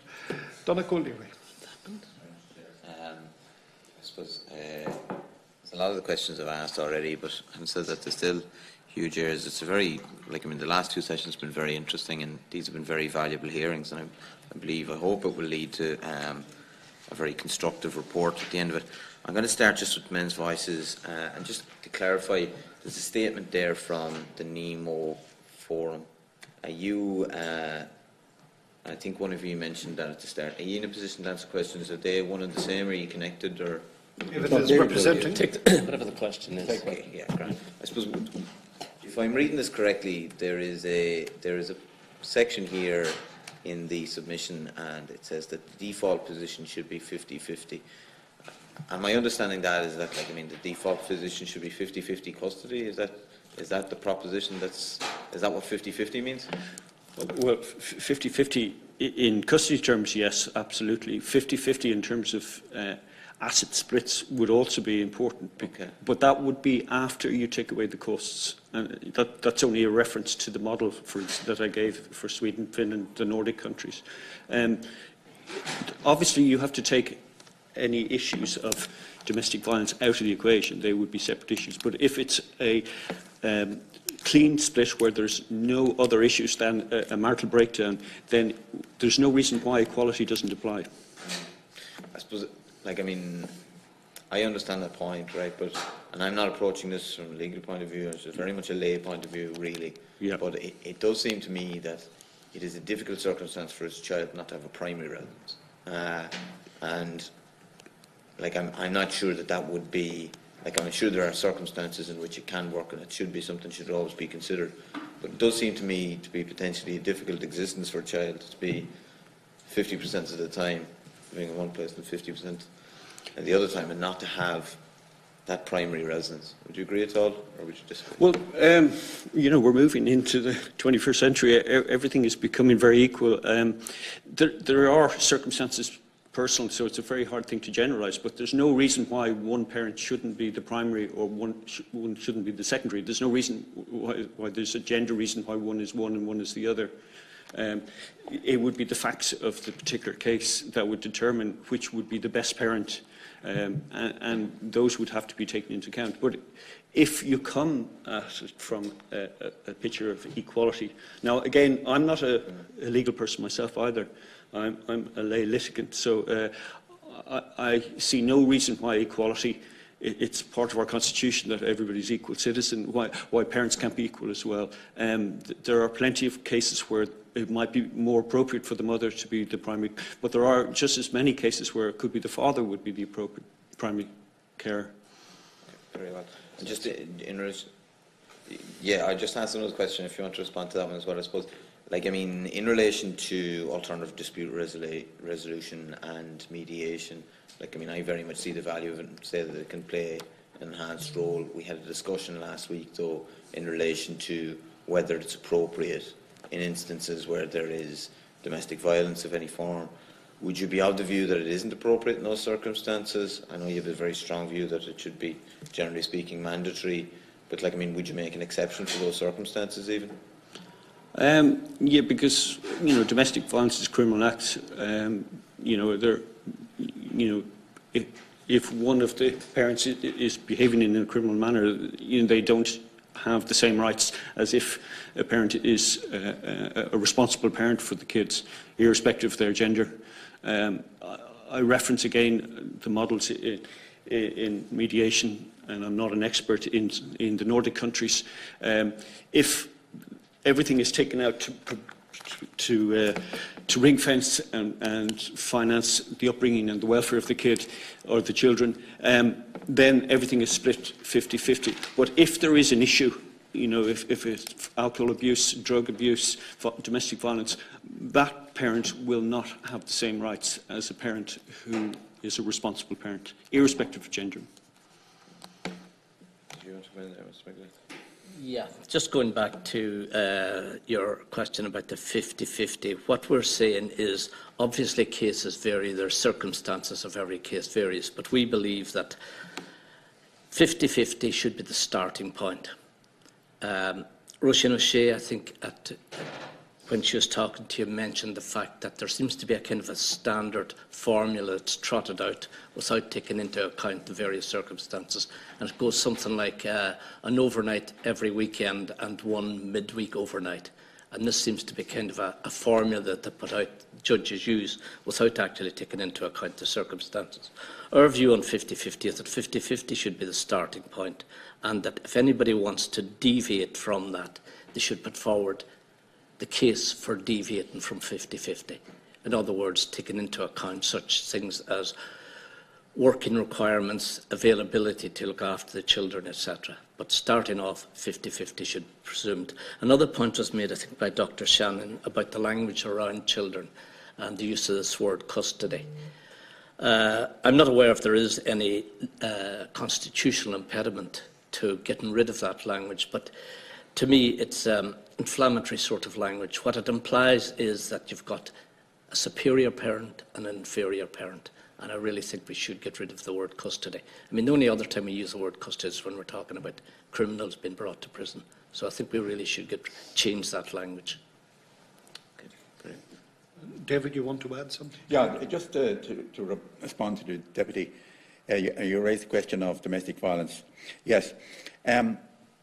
Certainly there are many cases where domestic violence is clear-cut and where one is clearly doing the violence, committing the violence, and the other is clearly the victim. But as we pointed out in our submission, about 50% of cases it's not clear-cut, and it's not clear who is the victim and who is the perpetrator. Both actually may be both at the same time. And this is the complex area which needs to be looked at. You don't have to, you must satisfy yourself that you are distinguishing which is which, distinguishing whether or not both parents are actually engaged in it at the same time. There is something called a victim-perpetrator matrix, as I understand it, which is used by the Gardaí. And I am afraid that in all cases it kind of assigns one role to one individual and the other role to the other. And we would take issue with that for the reasons that we have set out. The research shows that it's much more complex than that, and it needs to be looked at much more closely. Well, I suppose before I move on to the next question, it's not really so much a question, but like I would say that our understanding of domestic violence, it is obviously complex, but it is becoming, I think, legislatively more sophisticated, the response is becoming more sophisticated, but I would say domestic violence on a criminal basis requires proof beyond a reasonable doubt. Where that isn't proven, but potentially somebody is subject to domestic violence, to force them into mediation, I think would potentially be seriously re-traumatising, and potentially that person might be ultimately successful in proving it and have gone through that. But even if they're not, I think the question still arises. I suppose my own sense is that it's not appropriate, to be honest, but that's just my own view.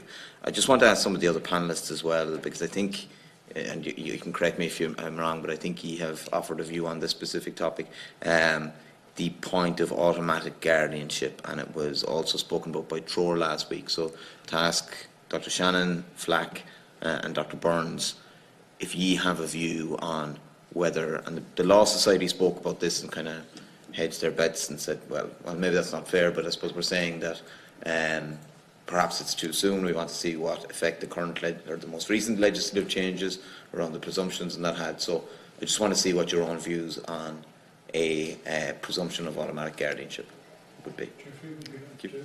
Smart, please. When the Children and Family Relationships Act of 2015 was introduced, there was a commitment to review within a period of time the issue of guardianship. This was an issue that was front and centre of the debate at the time of the Children and Family Relationships Act. A commitment was given at the time, in particular in relation to having a register of guardians. It's a hugely important document because it's the gateway to so many other rights, and that was to be reviewed. My view is what we need to do is there needs to be an examination as to how we can ensure that parents who have a direct involvement in children's lives get the legal rights commensurate with their involvement. So my view is that rights should equal responsibilities. And if that involves, and I think it needs to be scoped out, and what I'm reluctant to do today is to make any definitive statement. I think it's worthy of exploration. I think it should be viewed in two stages. Firstly, having this, I support Troer's recommendation around having a register of guardians. What happens if you agree to be a guardian and you lose that hugely important form? If you had a register of guardians, you could access that. So it's a very substantial right that is the gateway to custody and access. So I would suggest that if this committee were disposed to making a recommendation on guardianship, maybe the starting point might be around the register of guardians, which was hotly debated at the time of the Children and Family Relationships Act, and then scoping out the options available for enhanced guardianship rights. I do feel that there is some legitimacy in the arguments being advanced that we need to look at this issue, to look at the different roles that we all play in raising children. And as I said, if we had a system built around children, is that we wouldn't be getting exercised about guardianship issues. We'd be getting exercised about ensuring that the parent looking after the child has actually the legal rights to ensure that that happens. Thank you. Moving on to Flack, perhaps. We don't have a definitive view about it. It's not something we've researched coming here today, but it is a complex issue, and I suppose the overriding criteria has to be the best interests of the child and the welfare of the child. Thank you. And Kenneth, please. It's a really interesting question. My contribution to this is of a personal nature, as somebody who had to apply for and get an SI5 to get guardianship for my own child. It was a source of curiosity that the document, first of all, the lawyer had never done one before and didn't know what to do with it. And secondly, there was no register, which meant that I was worried about losing that document. And I can see why there are merits for why a register is really important. But maybe I grew up in a generation where it was socially possible and not culturally reprehensible to have children outside of marriage, and therefore we have a plurality of family forms now, and we've been very successful as a nation in trying to recognise them. But the point I want to make is that the men that I know who have children who are not married don't know the minutiae of what they are entitled to or not, and particularly don't know about guardianship. And most of them did not know that they were not automatically guardians for their children. and we're somewhat worried about the process of how to go about it. So the 2015 Act has made some progress, but the anecdotal on the ground, what I understand, is that there's a lot of confusion about men about what is how to go about receiving their full guardianship if they are if they are actively involved in day-to-day care of the child, whether they live with the child or not. So some progress on that is required. Thank you for that, Kenneth. Thank you. Thank Deputy. you. My next question there is for Dr. Shannon, and it relates to properly implementing Article 42A of the Constitution and giving effect to the provision on the voice of the child. So I suppose just to, if I'm understanding the situation correctly, at least, I suppose I'm referring back to the discussion we had with Dr. Conor O'Mahony a number of weeks ago, and he identified 3 difficulties, and I hope I do them justice at this moment in time. The first is where an expert is not appointed, and the lack of clarity as to what should happen in those circumstances. The second, that there is not a lot of clarity around determining whether the child has the capacity to have his or her voice heard. And the third is where an expert is to be appointed, but that the parties cannot pay for it. So they were, as I understand it, the 3 difficulties identified. So I wonder, would that accord with your own analysis, Dr. Shannon? And that being the case, is the first of those 3 the primary difficulty? If that is resolved, is that, I suppose, to a large extent, is that the most substantial problem, or are all 3 of equal weight, or are there other issues? Yeah, I would say all of equal weight. I think it's important that some person should have the standing to ensure that the child's voice and welfare is front and centre when the court comes to make a decision. And that touches on the second issue, which is the issue of capacity. Is it my view that if a child is capable of articulating his or her views, that the best person to articulate those views is actually the child. And sometimes we have a tendency to overly professionalise the system. My own personal experience in hearing children directly has been that children want to be heard by the decision maker. They feel empowered by being heard by the decision maker. And what we need to do then is to provide them with the supports to ensure that that occurs. I do support, and I read the evidence of Dr. O'Mahony, I do support the view that there is a problem with the funding. And my solution to that is I think we should have a national system for the funding of all representatives for children, be they in public or private law proceedings. Because if we look at the Children and Family Relationships Act, and we look at Section 31 and 32 of that Act, if we look at the funding can very well fall on the shoulders of the applicants. And if the constitutional aspiration is to ensure the voice of the child is heard, there's nothing in the constitutional aspiration that says having regard to the resources of the parent. So I think that it's an access to justice issue, because I think if we are committed to hearing the voice of the child, we should have a national system for ensuring that children are heard in all proceedings affecting them. And the overarching requirement is set out in Article 12 of the Convention on the Rights of the Child, which states that the child should be heard having regard to the age and maturity of the child in all judicial and administrative proceedings. And that's where I feel having a national body such as the Guardian Ad Litem Service in the north, and I welcome the developments by the Department of Children. This is currently being scoped out in terms of the Childcare Amendment Bill. But what I'm suggesting is it's equally important in divorce cases, and sometimes we see children as bystanders in the divorce process. Children are hugely affected by divorce, and they need to be supported through that process. So whether it's public or private law proceedings, my view is that it's a question not just of having the expert, but ensuring that the vulnerable parents aren't burdened with the cost of that expert at a very traumatic time in their lives. Thank you very much. I suppose that a related issue, and I suppose it's one that I would ask to the panel as a whole, maybe if anyone wants to speak about it. a fair bit has come up in relation to Section 47 reports of the 95 Act, and the point has been made to me previously to these hearings, that there is a lack of regulation on the people who can be considered experts under those provisions, and that there is a lack of scope for a party to the proceedings to challenge those reports. So I suppose if any of the speakers have a view on whether there's a need for further regulation or on the scope to challenge those reports.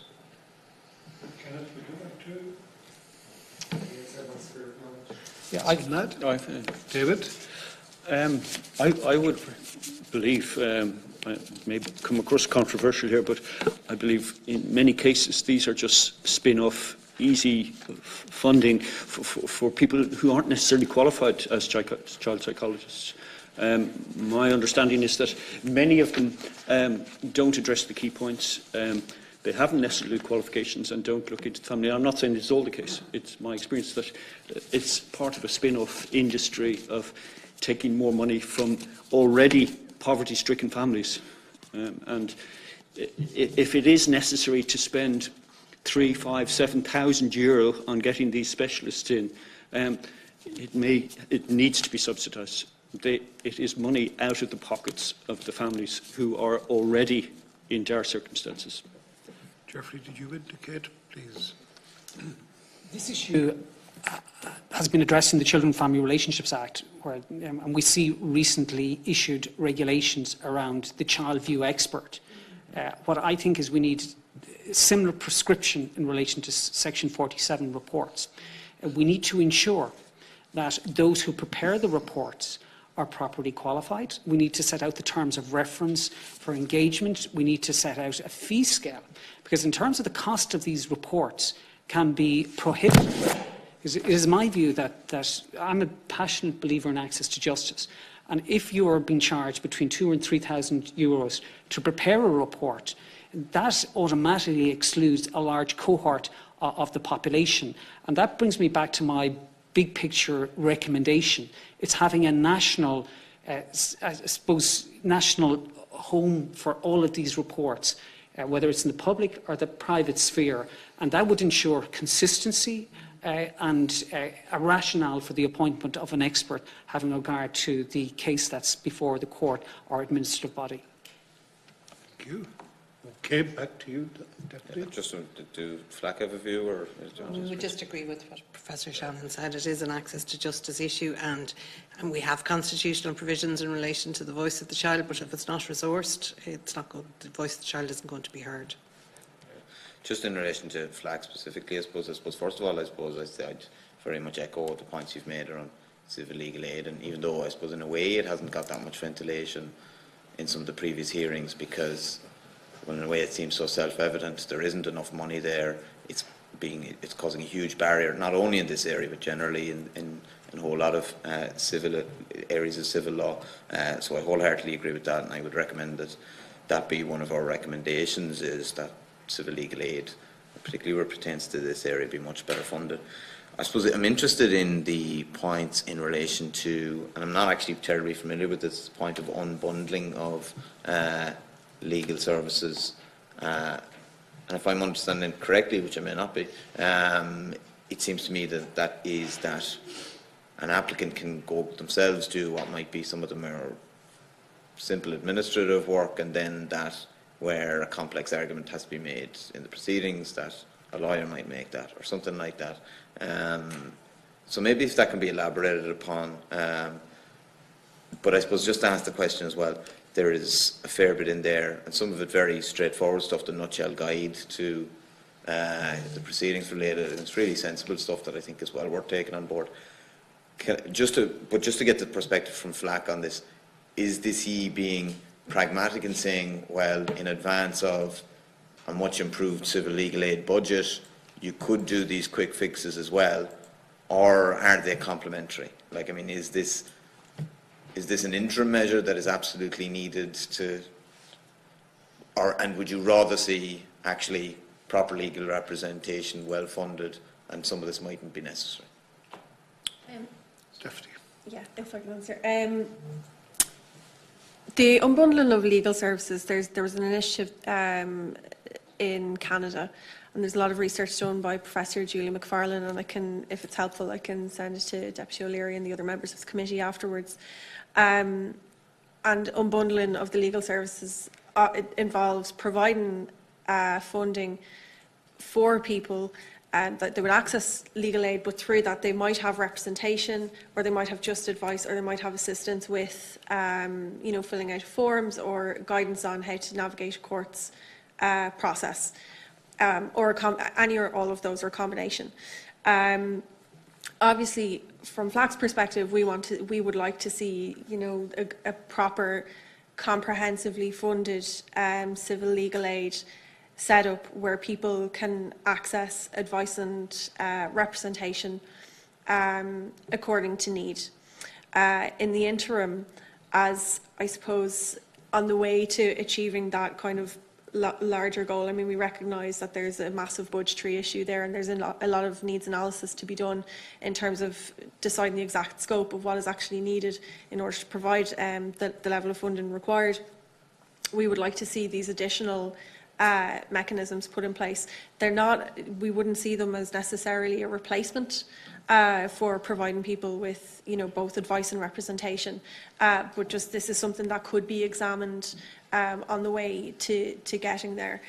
There's a lot of initiatives that could be introduced for lay litigants that don't cost a lot of money, that would make the process a lot more easy to navigate. So does that answer your question? Yeah, I think so, yeah. I suppose if I could just add to Please. that.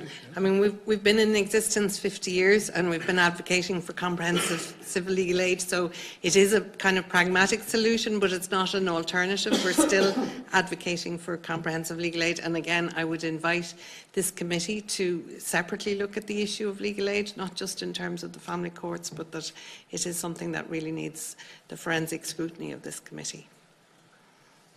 Okay. Just interestingly, access to justice is a separate issue that's on our list of, our programme of work, and we just pointed that out. Doesn't mean we couldn't stray into it here. Yes, please.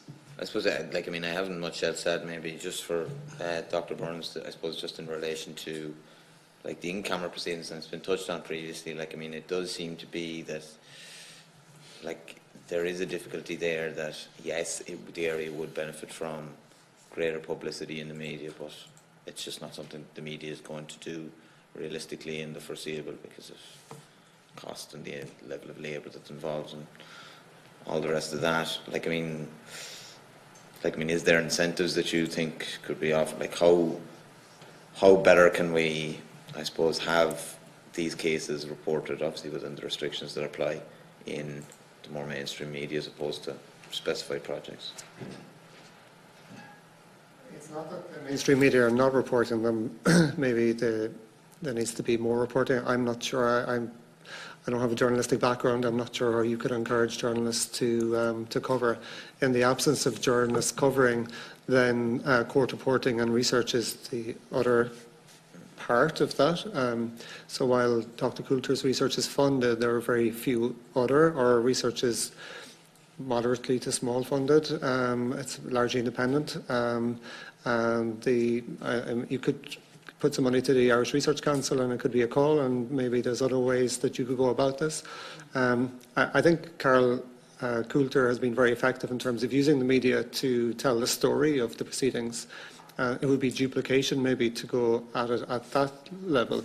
We need to find ways to help the story be told in different ways. So if Carol Coulter is a reporting project, then people like us are researchers, and then if the civil society sector felt that they were more able to comment on the proceedings without risk of being held in contempt, that might help a greater understanding of it. But you would need to ask journalists about what might give them incentives. I mean, these are, when they are reported, they're reported fairly prominently. When they are reported. And there is a public interest to understand how these proceedings happen, what it's like for the participants to be in these proceedings, and also to learn about and we've learned today about what the conversation about developing specialist family law courts is only one part of a broader suite of changes that needs to happen in society. And Deputy Daly referred to some of those earlier structural issues in terms of poverty and family support and prevention and having an adequately funded TUSLA and support for legal aid and developing their budget. So focusing on the in-camera rule and liberalising the in-camera rule will help tell more of that story also. It's not just about what happens in the room, it's about what happens to families that mean that they end up in that court in the first place. And I think that's very significant because there are issues of housing, issues of poverty and so on that we need to kind of deal with and deal with kind of comprehensively. Okay, thanks very much. All right, Deputy. Well, I have to say it has been a very informative engagement, and I want to thank each of you sincerely, not only for your contributions in the course of the Q&A with our members, but also for the written submissions, some that are quite substantive, that we have received in advance. And all of this is our third and our intended final engagement in relation to this subject. So on behalf of the Justice and Equality Committee, I want to thank Men's Voices Ireland, David and Frank. And David, Ella, I'm not quite sure of the relationship between Nemo Forum and Men's Voices Ireland, but so be it. You've come together in any event, so you're all very welcome.